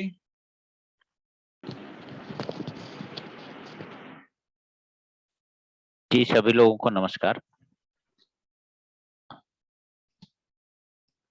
बोलिए। हेलो जी। जी सर, मैं संदीप कुमार बिहार से बात कर रहा हूँ।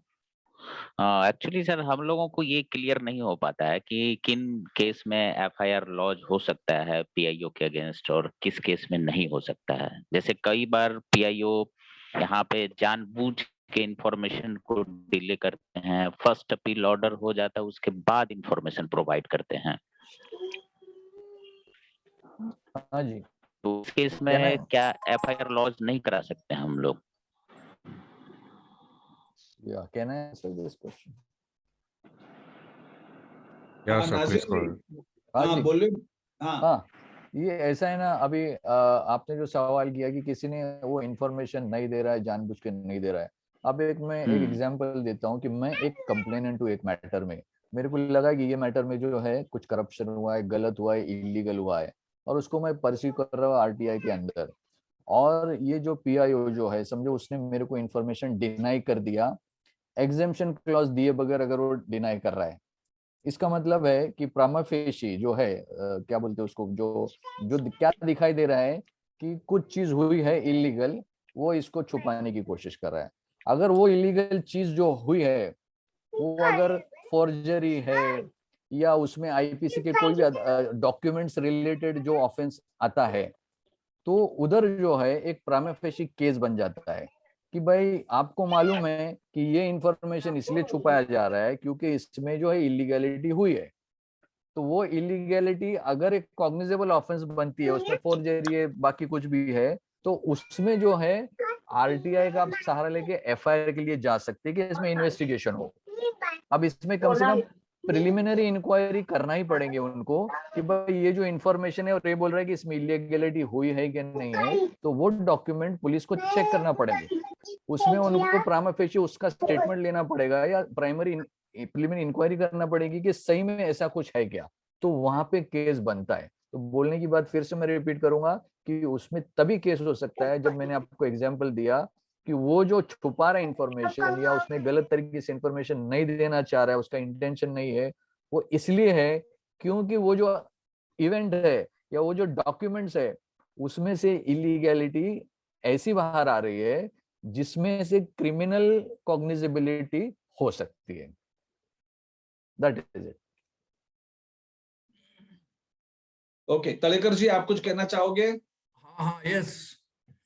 अगर पीआईओ हमको गलत इंफॉर्मेशन देता है, 4 पान का इंफॉर्मेशन दिया, उसमें कुछ पॉइंट गलत है, लेकिन हमारे से पैसा 4 पेज का लिया,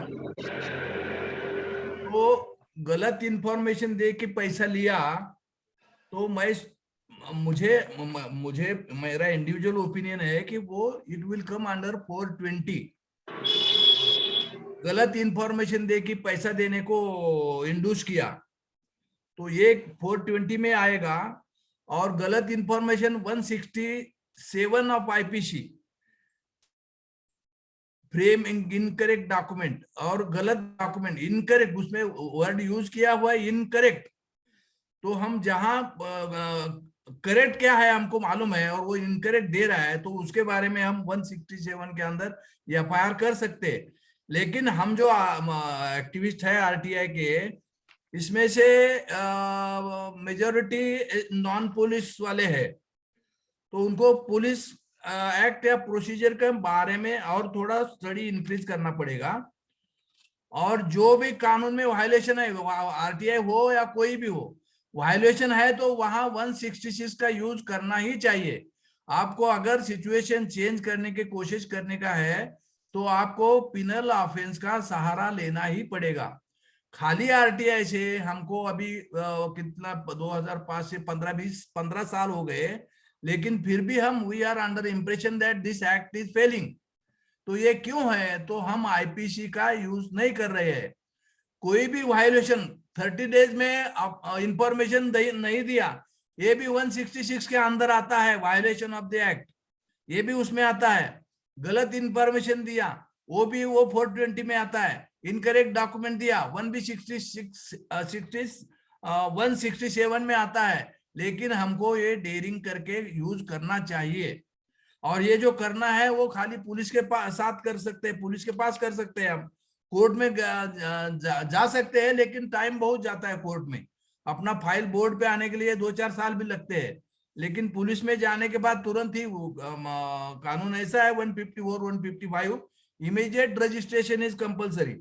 तो इसलिए हमको पुलिस में जाना ज्यादा कन्वीनियंट है। और कॉन्स्टिट्यूशन में लिखा है कि investigation is free fair impartial investigation is fundamental right of a citizen. तो इसलिए हमको पुलिस में जाना चाहिए और पुलिस के पावर्स जो है उसका सही ऑनेस्टली यूज करके लेना चाहिए।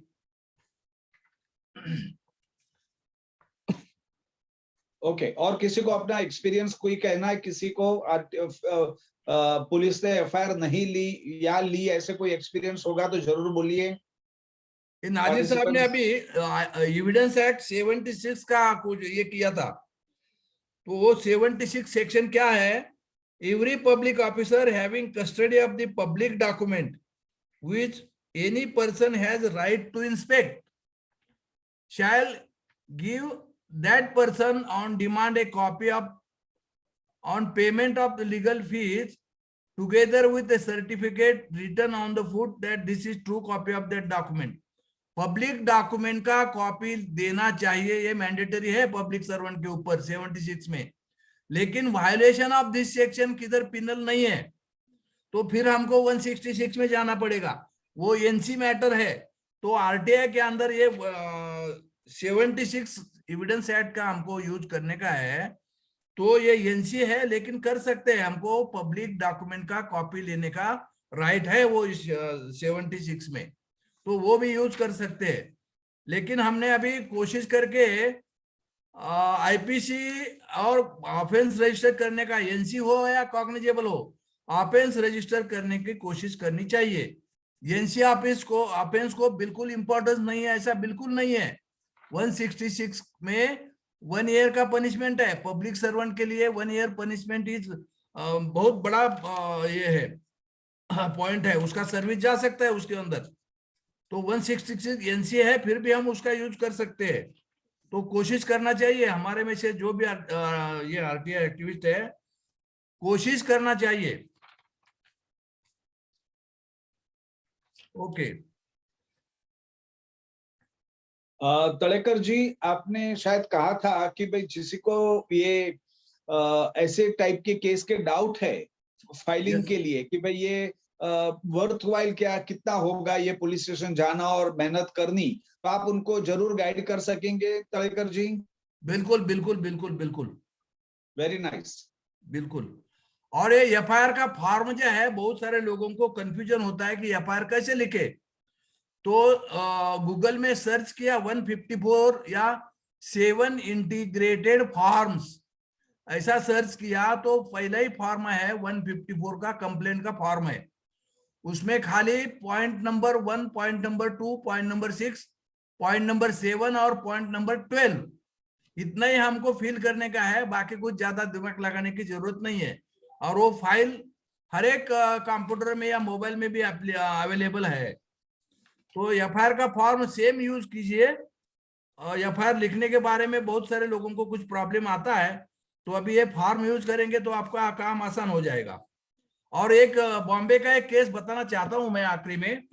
बॉम्बे में एक चार्टर्ड अकाउंटेंट का एफआईआर नहीं लिया पुलिस इंस्पेक्टर ने, एसीपी ने, डीसीपी ने नहीं लिया, तो हाईकोर्ट ने वो ऑफिसर, पुलिस ऑफिसर के ऊपर एफआईआर रजिस्टर करने का ऑर्डर दिया हुआ है।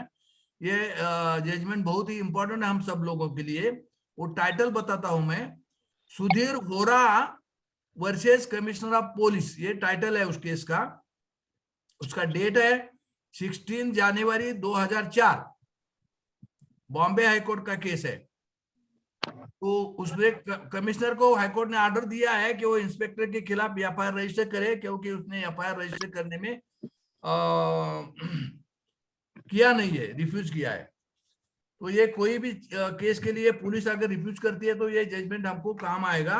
इसका भी जरा आप लोग सब स्टडी कर सकते हैं अच्छा, और यूज भी कर सकते हैं। और दूसरा, कोई ऊपर सीनियर ऑफिसर या कोई बड़ा ऑफिसर है, उसके खिलाफ भी एफआईआर करने का अगर कोई ओकेजन आता है तो एक सुप्रीम कोर्ट का जजमेंट बहुत अच्छा है, 2015 का है। उसमें क्या लिखा है, no one is above the law. तो किसके भी ऊपर आप एफआईआर कर सकते हैं, कोई प्रॉब्लम नहीं है, और कानून सबके लिए सेम है। चलो ओके, और किसी को प्रॉब्लम है तो कभी भी पूछ सकते हैं।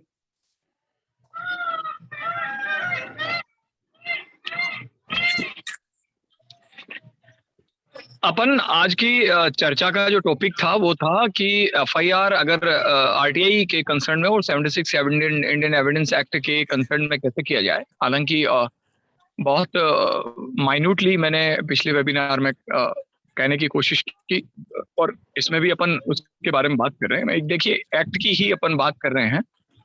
अगर अपन सेक्शन 19 को पढ़ें आरटीआई एक्ट को, तो 19(1) को अगर बहुत जिस्ट के तौर पर पढ़ें तो वो ये है कि पीआईओ के निर्णय से अगर आप अग्रीव्ड हैं या अनिर्णय, यानी या तो उसने डिसीजन किया ही नहीं, यानी सेक्शन 7(2), तो ये मान लेंगे कि उसने आवेदन आपका एप्लीकेशन जो खारिज कर दिया था, डिसमिस कर दिया।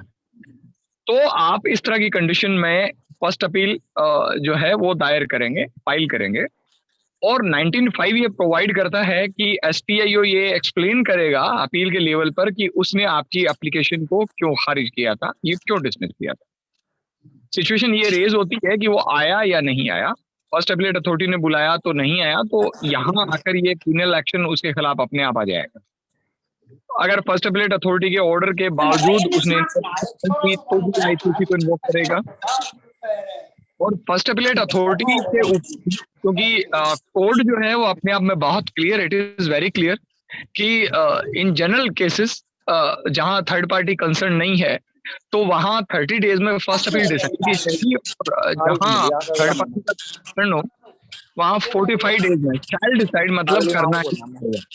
तो ऐसा हर एक केस जहां फर्स्ट अपीलेट अथॉरिटी ने कोई भी डिसीजन 45 डेज में नहीं दिया, वहां फर्स्ट अपीलेट अथॉरिटी और एसपीआईओ दोनों के खिलाफ क्रिमिनल चार्जेस लगाया जाना बिल्कुल लॉफुल है। कहीं कोई रास्ता आपको नहीं रोकता।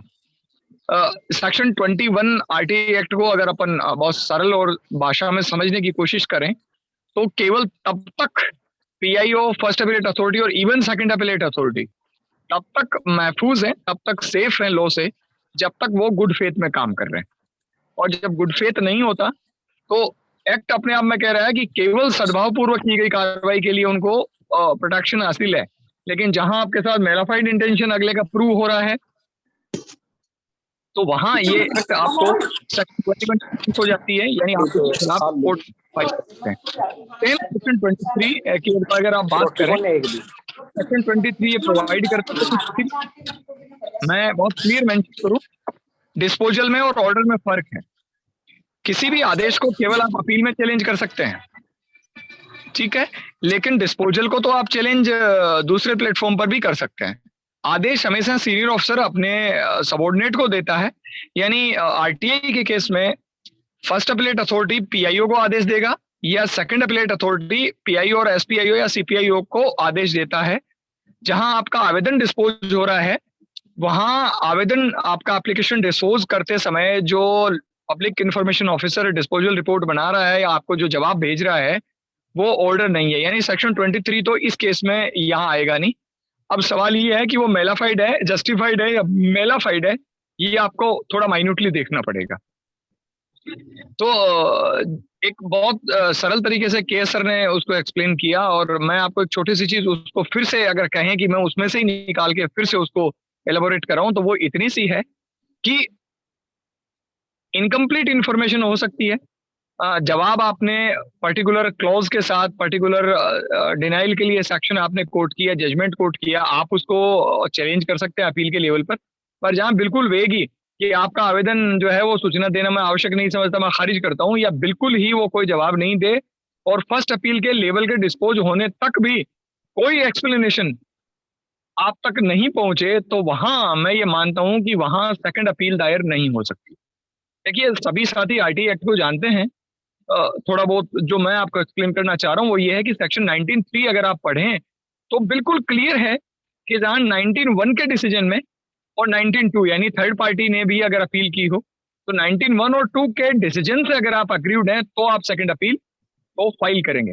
लेकिन जहां फर्स्ट अपीलेट अथॉरिटी का ऑर्डर आपके फेवर में है और उसके बाद वो पीआईओ उसको नहीं मान रहा है तो वहां सेकंड अपील के बजाय आपको 2 रेमेडी हासिल होती हैं।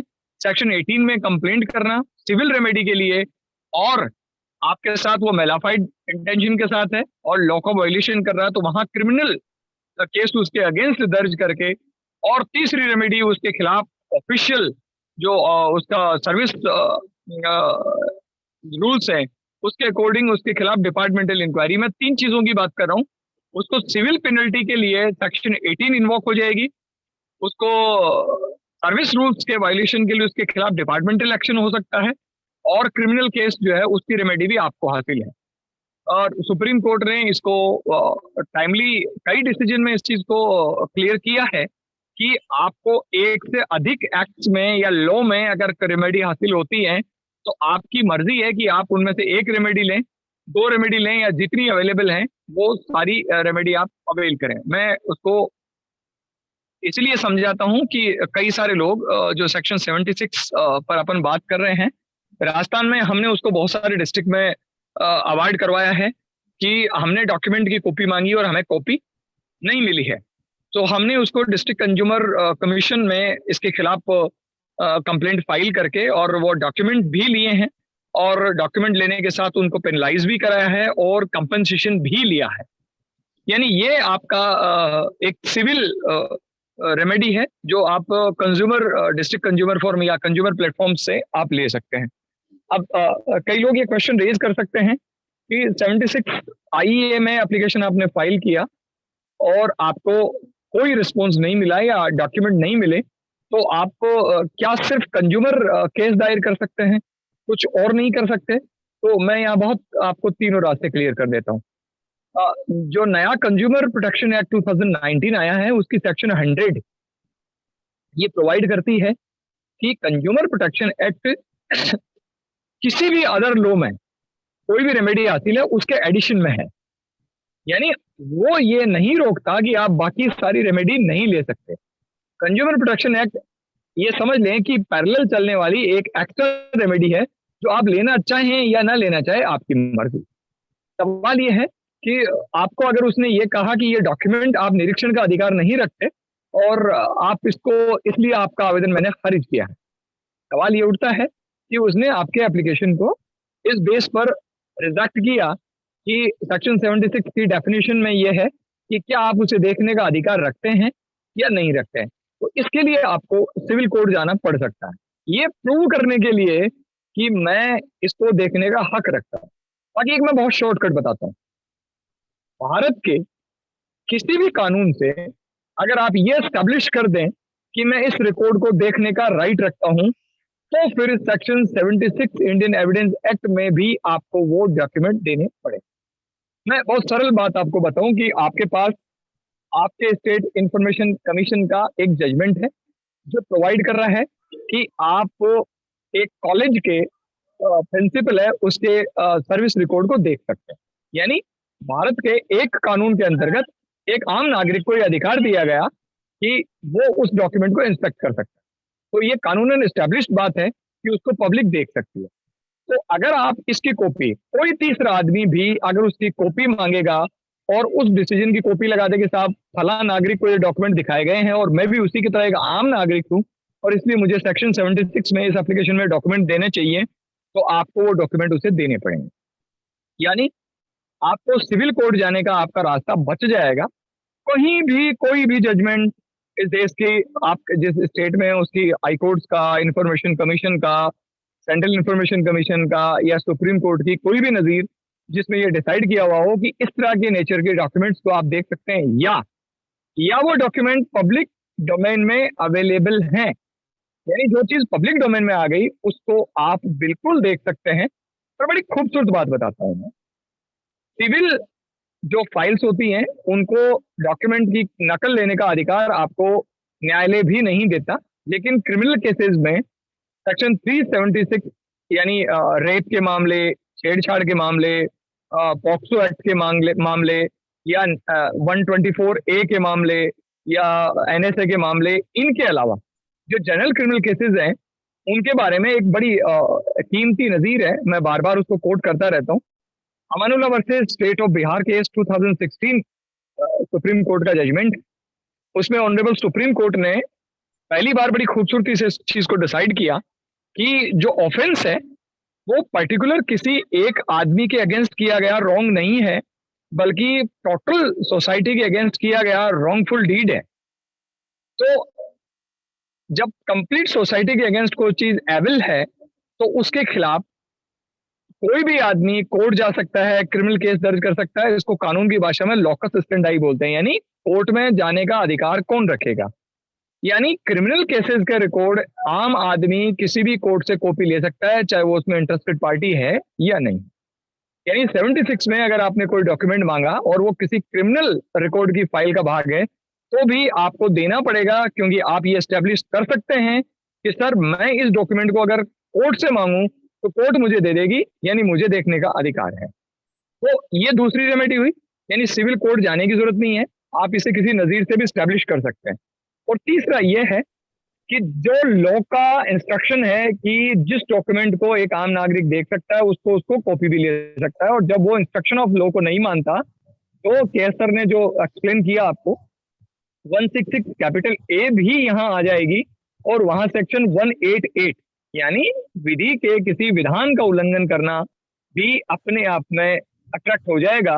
और इसके चलते क्योंकि आपको दुख हुआ या आपको एक एक्स्ट्रा लेटर लिखना पड़ा, मैं कोर्ट में एक दिन किसी केस में आर्ग्यू किया तो मुझे कोर्ट ने ये पूछा कि आपने डॉक्यूमेंट मांगे, आपको नहीं मिला और आप कोर्ट आ गए, तो आपका इसमें नुकसान क्या हुआ? तो मेरा बहुत हम्बल सबमिशन था कि सर मुझे जो नुकसान हुआ ना उसका कॉन्क्रीट एविडेंस इस फाइल के पेज नंबर 1 पर अवेलेबल है। तो उन्होंने, मैंने कहा काइंडली आप इसको टर्न ओवर करें। तो उन्होंने उसको मोड़ते ही फर्स्ट पेज को कहा कि इसमें कहाँ है? तो मैंने कहा सर इसके ऊपर कोर्ट फीस लगी है, 50 रुपया मैंने खर्च किया है कोर्ट को पे करने के लिए कि ये मेरा परिवाद सुना जाए।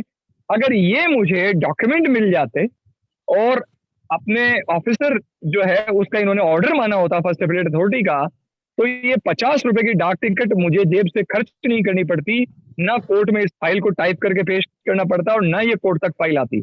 और ना इस वक्त आप जुडिशरी का अब तक मैं जो 7 मिनट लिया है, ये 7 मिनट भी जुडिशरी का बर्बाद नहीं होता। तो न केवल मुझे इनकी वजह से हानि हुई है, बल्कि इस कोर्ट का यानी जुडिशरी का टाइम भी बर्बाद हो रहा है। तो ये सारी चीजें इनको सेक्शन 420 के एम्बिट में लाने के लिए सफिशिएंट ग्राउंड रेज करती हैं।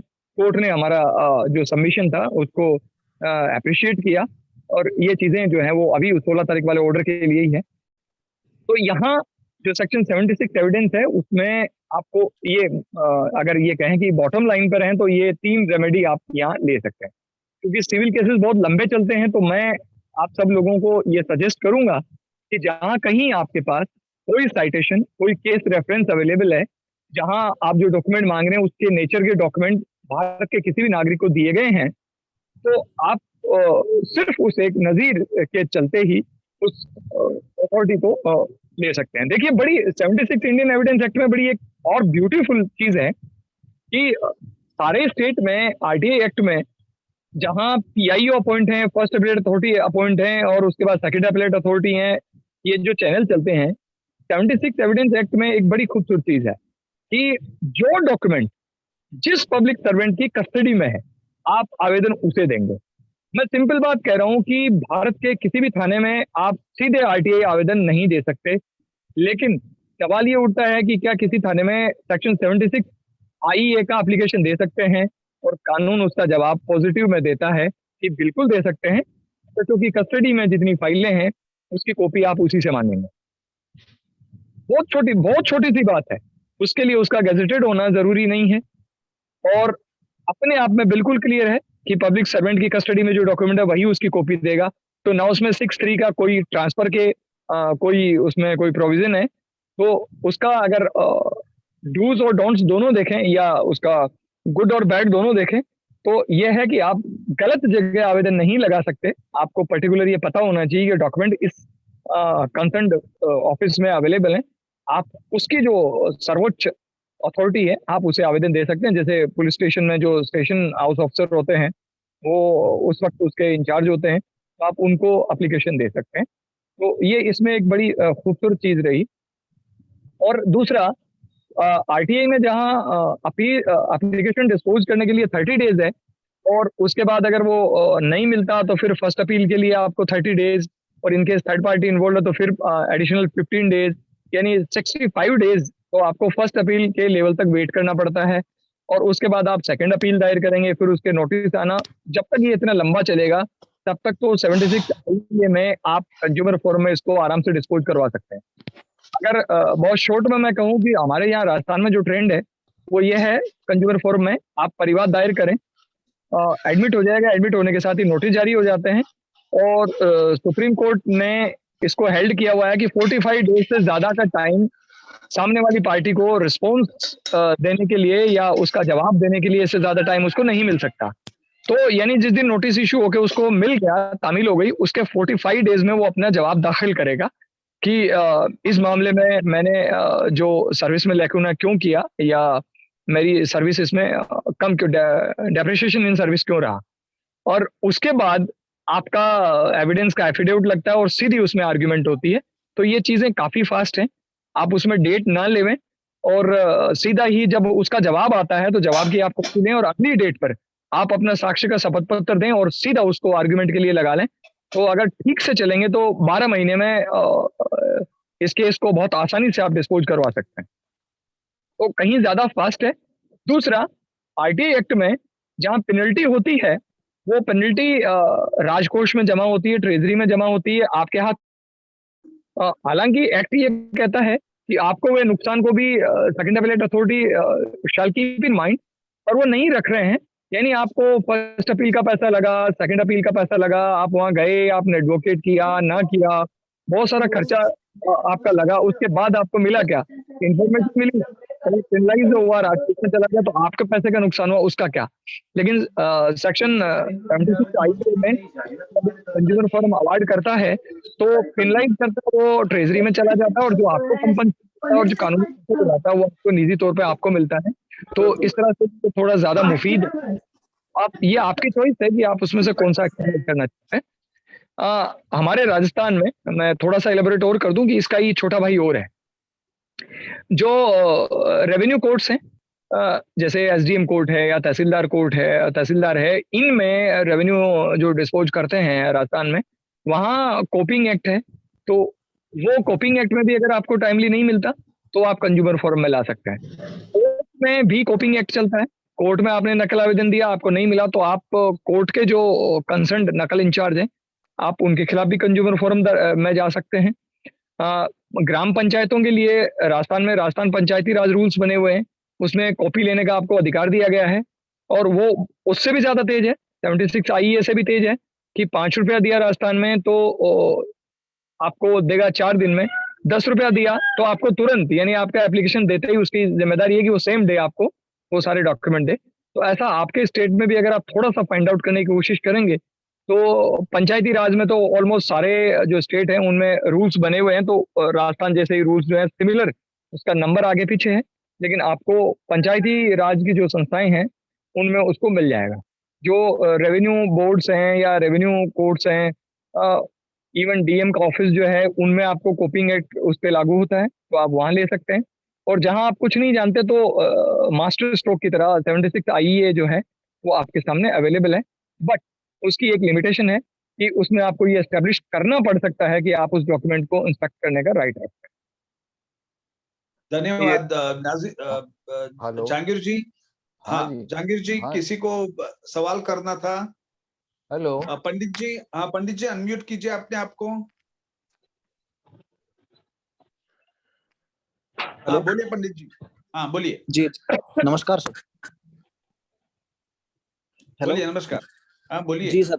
हाँ सर, मेरे 3 क्वेश्चन थे, एक 76 से संबंधित है, 2 आरटीआई से संबंधित है। वैसे तो क्लैरिटी काफी मिल गई है, बट मेरे जो क्वेश्चन थे वो मैं रख देता हूँ वापस से। एक सर, मैंने आरटीआई एप्लीकेशन लगाई थी और एक ही लिफाफे में मैंने 2 आवेदन रख के भेजे थे पीआईओ के पास। ठीक है।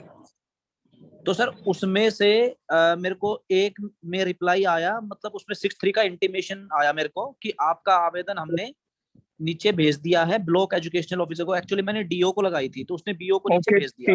और दूसरे का हाँ, दूसरे का क्या हुआ?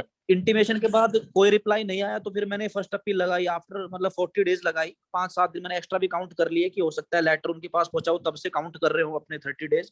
तो मैंने वो टाइम भी लगा के मैंने फर्स्ट अपील डाली। तो वहीं से करेंगे। लॉफुल बात भी वही है, लॉफुल बात भी वही है कि जिस दिन एप्लीकेशन ऑफिस में पहुंचती है वो फर्स्ट डे काउंट होगा।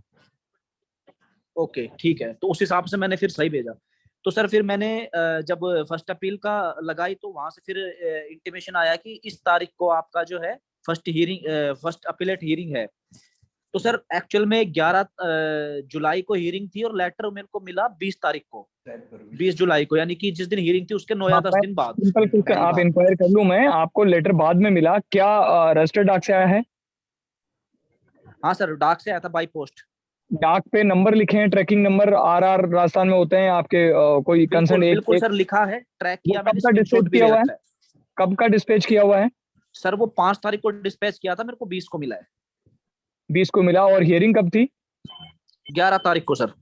ये रजिस्टर्ड डाक इतनी लेट तो नहीं होनी चाहिए थी सर, पता नहीं 15 दिन के बाद वो मिला है। और उसमें जो है बस यही हुआ है सर, मैंने देखा है, और मैं खुद ये सोच के हैरान हूँ कि 15 दिन बाद कैसे ये डिलीवरी इसकी हो सकती है, लेकिन 15 दिन बाद मिला। रजिस्टर्ड डाक जो है ना, जी जी, उसके रूल्स हैं कि वो 7 डेज में भारत के किसी भी कोने में डिलीवर होनी चाहिए। सर मेरे को इस रूल का आइडिया नहीं है। केवल आर्मी की यानी आर्मड फोर्सेस की डाक जो है वो डिले हो सकती है, और स्पीड पोस्ट जो है वो 72 घंटे में केवल डिफेंस के अलावा देश के किसी भी कोने में डिलीवर होनी चाहिए। और अगर आपकी डाक एक्स्ट्रा ऑर्डिनरी 15 दिन डिले है तो आरटीआई से तो कंसर्न नहीं है, लेकिन जो पोस्टल डिपार्टमेंट है आप उसे कंज्यूमर फॉर्म में इशू जरूर कर सकते हैं। ये उनकी वो डेफिशिएंसी मेरे इन को मिली सर्विस। है, मैं भले ही सर मैं रिसिपिएंट हूँ तो भी मैं कंज्यूमर फॉर्म में जा सकता हूँ? अरे सर, एक सिंपल बात ये है कि वो डाक आपको मिली, आपको जी उसके जी चलते नुकसान हुआ, जी आपको उसके चलते नुकसान हुआ है ना, जी जी हाँ बिल्कुल। तो आप उसकी पार्टी है, interested party. Okay okay okay सही है, अफेक्टेड पार्टी में हूँ तो उस हिसाब से मैं जा सकता हूँ। अफेक्टेड ठीक है सर, पार्टी ये है तो चीज है, आपको राइट है। ये भी ओके। तो सर कंज्यूम मैं फिर कंज्यूमर फर्दर की यही जो बता रहा था डेफिनेशन है आगे। ना मित्र, कंज्यूमर जो डेफिनेशन है ना वो सेक्शन 2 जो है कंज्यूमर प्रोटेक्शन एक्ट की, उसको आप थोड़ा पढ़ें। सॉरी, जी जी 2 जी और 34 पढ़ लें आप। सब आरटीआई यूजर्स ठीक की एक बड़ी प्रॉब्लम है कि वो कुछ डेप्थ में थोड़ा सा नहीं पढ़ते। कंज्यूमर हर वो आदमी है जो किसी भी सर्विस को कंप्लीटली या पार्शियली उसको कंज्यूम करता है। यानी डाक मैंने आपको भेजी हाँ हाँ और आपको मिलनी चाहिए, तो आपको अगर वो डाक मिलने से कोई भी चीज आपका काम रुकता है तो आप उस सर्विस को कंज्यूम करने वाले हैं। सर, इसमें अब मैं पोस्ट ऑफिस में किस अधिकारी को जो है मैं आपको इसमें पहला और काम तो नोटिस आप ये भेजूं? नोटिस क्यों भेजना चाह रहे हैं, कोई मैंडेटरी नहीं है। ओके ओके, इसमें सीधा केस कर सकते हैं। आपको indiapost.gov.in करके साइट है, उसके लेफ्ट हैंड साइड में टैब्स हैं, उन टैब्स में आप कंप्लेंट देखें और सीधा कंप्लेंट दर्ज करें इस बारे में पहले। ठीक ठीक वो वहां पड़ा ओके है। ठीक है सर, मैं ये भी करूंगा। तो सर उसमें क्या हुआ कि फिर मेरे को वहां से इंफॉर्मेशन मिली जो कि इनकम्प्लीट थी, फैक्चुअल लेकिन मैट्रिक्स फर्स्ट प्लीज, अपीलेट मैं आई रिक्वेस्ट यू कि आप पूरा फैक्चुअल मैट्रिक्स ना डालें, केवल कानूनी जो आपको बिंदु फंस गया वो छोड़ें कि वहां हाँ नहीं सर, मैं इस इसलिए बार बता रहा हूँ क्योंकि रेलिवेंट है।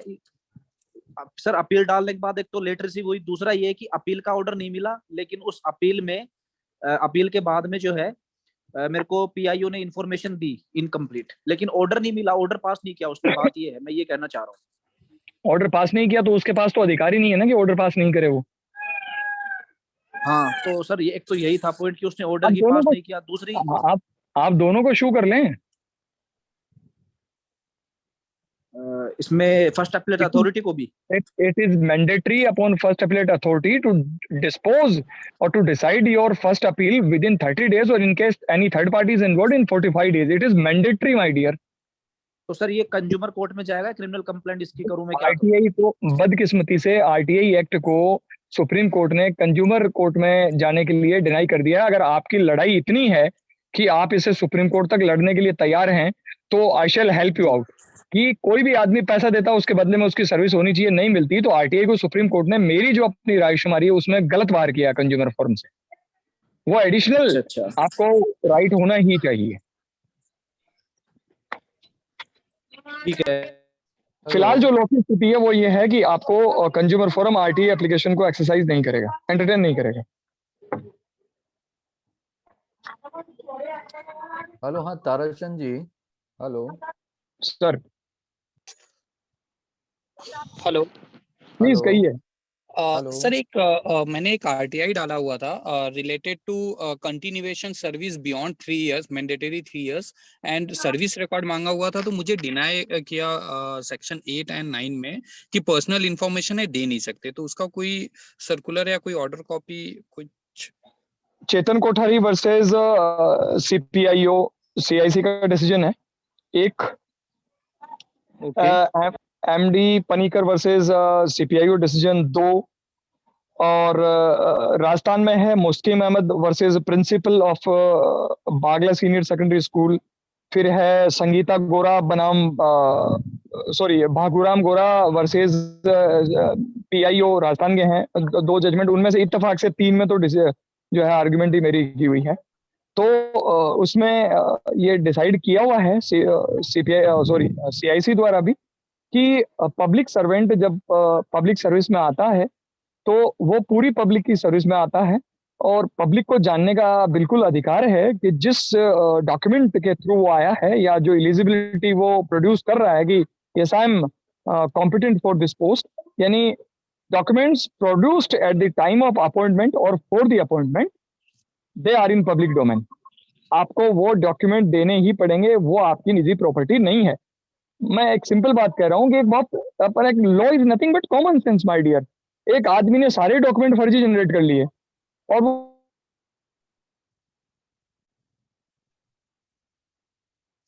इस डॉक्टर बता रहा है और वो पब्लिक सर्विस में आ गया, अगर आप उसके डॉक्यूमेंट ले ही नहीं सकते तो वो तो साल दर साल जो है फ्रॉड करता जाएगा और गवर्नमेंट के करोड़ों रुपया कंज्यूम कर लेगा।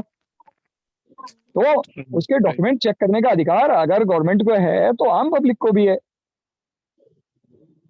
तो ये डिसाइड किया हुआ उस केस में कि इस वजह से आदमी को देखने का अधिकार है, आप उसको पुटअप करें नेक्स्ट प्लेटफॉर्म पर और आपको ये डॉक्यूमेंट तो देने पड़ेंगे।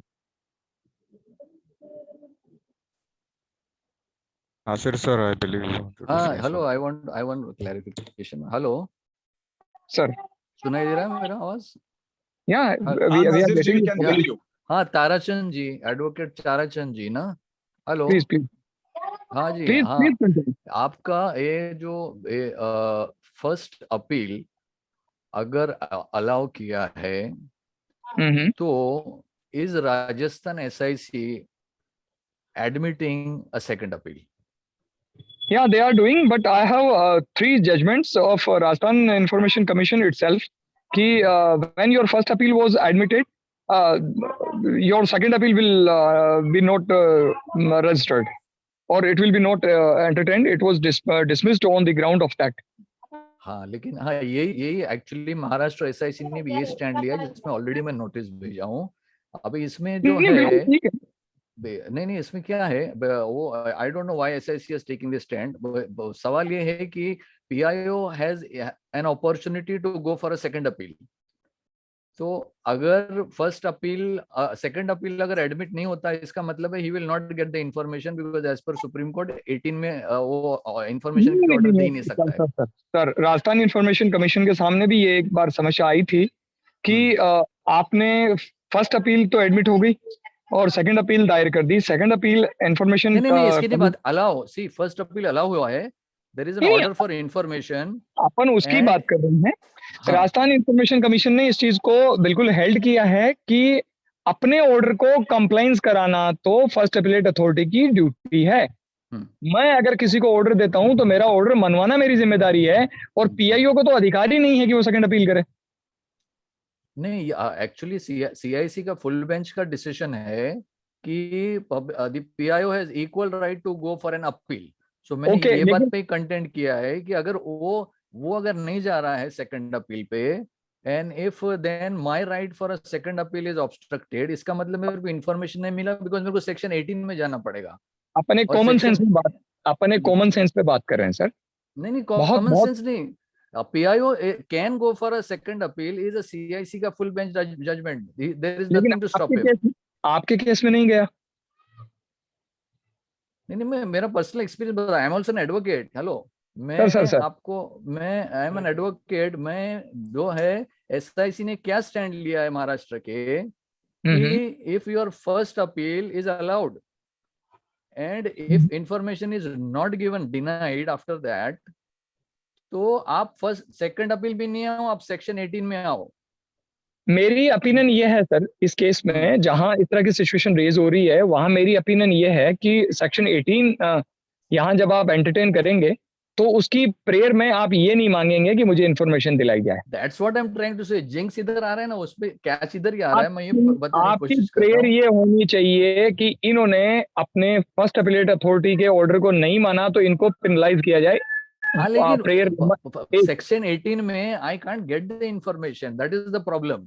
तो ये जो स्टैंड है ना वो स्टैंड एम्बिग्यूअस हो गया कि और पीआईओ जो है सेकंड अपील भी नहीं जा सकता ऐसा नहीं है बिकॉज सीआईसी का फुल बेंच का जजमेंट है। बिकॉज अभी ये क्यों बोल रहा हूं मैं क्योंकि बहुत से लोगों का रिजेक्ट हुआ है महाराष्ट्र एसआईसी ने ऑन द ग्राउंड कि भाई आपका अलाउड है।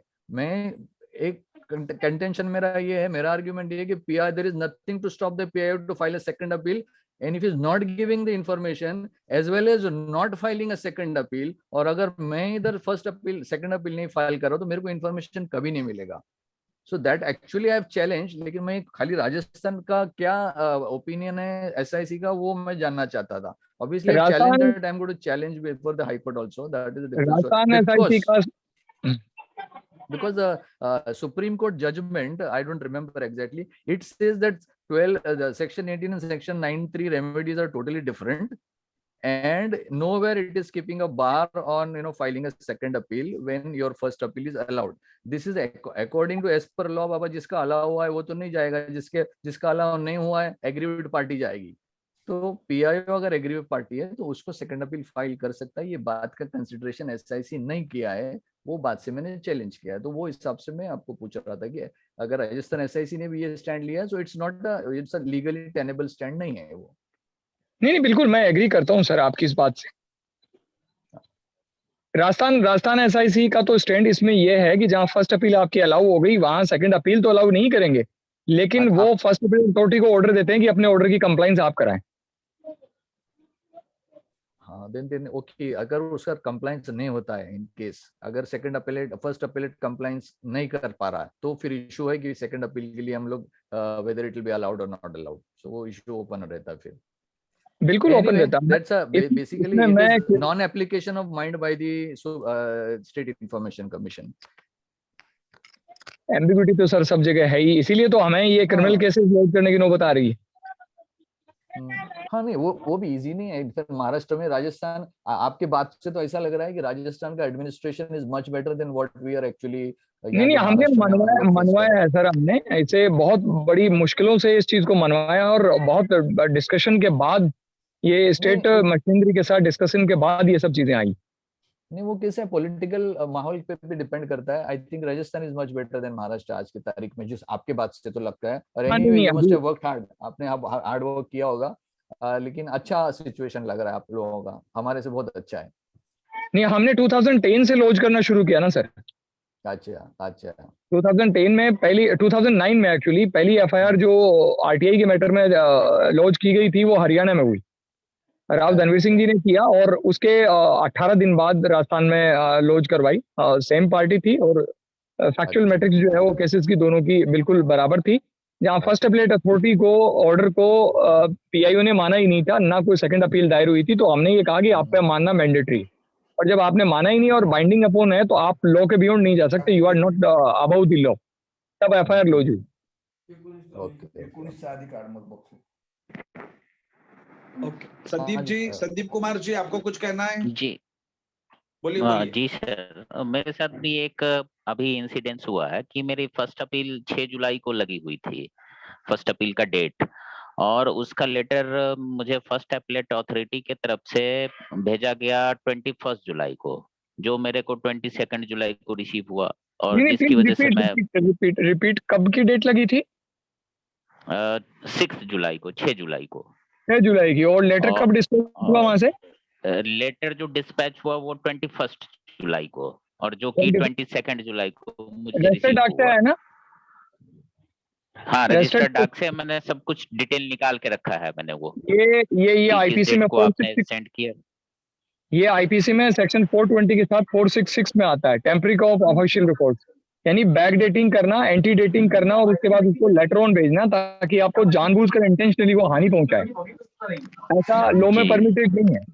जिस दिन लेटर तैयार हुआ या तो उस दिन डिस्पैच किया जाएगा या उसके अगले दिन, अगर इवनिंग में हुआ तो पोस्टल ऑफिस से भेजना तो नेक्स्ट डे जाएगा, और नेक्स्ट डे अगर गेस्टेड हॉलीडे है या संडे है तो मंडे को डिस्पैच होगा। इससे ज्यादा डिले नहीं किया जा सकता। लेकिन क्योंकि आप वाले मामले में तो मेरे साथ निकलने के बाद हुआ है तो ये तो सीधा 420 का मैटर है जी। और अभी मेरे को फर्स्ट अपीलेट अथॉरिटी से या पीआईओ से जो भी इंफॉर्मेशन फर्स्ट अपीलेट अथॉरिटी के डिसीजन के बाद मिलता है, उसमें भी मैंने देखा है कि डेट ऑलरेडी पहले रहता है और वो रजिस्टर्ड किसी और डेट को 10 दिन या 12 दिन बाद होता है, ऐसा करके। सुदीप कुमार जी, वो मैं बता रहा हूँ कि आईपीसी में इन दोनों सेक्शंस में आता है जी। तो इसमें सर थोड़ा सा गाइडेंस मिल जाता, अगर कुछ एफआईआर लॉन्च वगैरह करने पे थोड़ा हेल्प मिल जाता तो आप लोगों की तरफ से। तो थोड़ा कहाँ से बोल रहे हैं? बिहार से मैं बोल रहा हूँ। देखिए, मैं आपको ड्राफ्ट करके नहीं दे सकता, मैंने आपको ओपिनियन दे दिया, रायशुमारी दे दी कि ये यहाँ ऑफेंस रेज होगा जी। आप साधारण कहीं भी जो आपके निकट में कोई भी वकील है या कोई भी साथी जो यहाँ अपना लिख सकते हैं, तो आप उसे लिखवा लेंगे, उन्होंने आपको इसी तरह से बिल्कुल लॉ के बियॉन्ड जाकर आपको सदोष हानि पहुंचाने के लिए और एंटी डेटिंग करते हुए ये डॉक्यूमेंट इतनी तारीख को भेजा, जबकि ये डेट निकल चुकी थी, उसके बाद पोस्ट किया गया। तो इन्होंने हमारे साथ इस तरह से 420 की है, तो इनके खिलाफ एफआईआर लॉन्च की जाए। और कॉन्क्रीट एविडेंस आपके हाथ में है, आपको क्या उससे कोई परेशानी नहीं आएगी।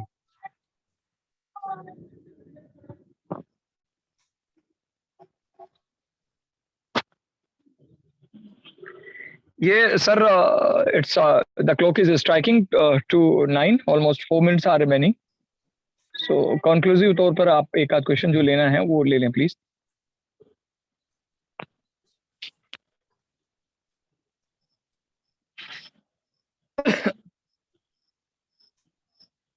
अच्छा, मैंने कुछ सोनिका क्रांतिवीर की तरफ से कुछ मैसेज दिए हैं कि कैसे शो कॉज नोटिस दिया गया है, 154(1) में कैसे हम लोगों ने एप्लीकेशन लगाई है। तो इसमें पूरा अगर कोई भी देखना चाहे तो इसमें देख सकता है कि किस तरीके से लगाया गया है पूरा। इसमें पूरे जजमेंट लगाए गए हैं सुप्रीम कोर्ट के, जो भी चीजें हैं इसमें। और किसी को अगर समझ में नहीं आए तो वो फोन करके पता भी कर सकता है कि अगर किस तरीके से क्या है। तो कोई प्रॉब्लम नहीं, बहुत आसानी से हम किसी भी मामले में इन लोगों की, संविधान ने हमें इतने अधिकार दिए हैं कि इन सभी लोगों की हालत खराब कर सकते हैं, हम इंसाफ ले सकते हैं। बस जरूरत है हम सबको एकजुट होने की और सही ढंग से प्रेजेंटेशन करने की। इन मामले में आप बहुत कुछ कर सकते हो। और तारा सिंह जी जैसे, तरेकर जी जैसे लोग हमारे साथ है, तो हम लोग तो जीत हासिल कर सकते हैं। हमें रोना है ही नहीं। हम ये जो सोचते हैं कि नहीं भ्रष्टाचार बहुत है, हम कुछ नहीं कर सकते, हम बहुत कुछ कर सकते हैं। सिर्फ जरूरत है हमारे को एकजुटता और इस रास्ते का सही इस्तेमाल करने की। धन्यवाद। Thank you.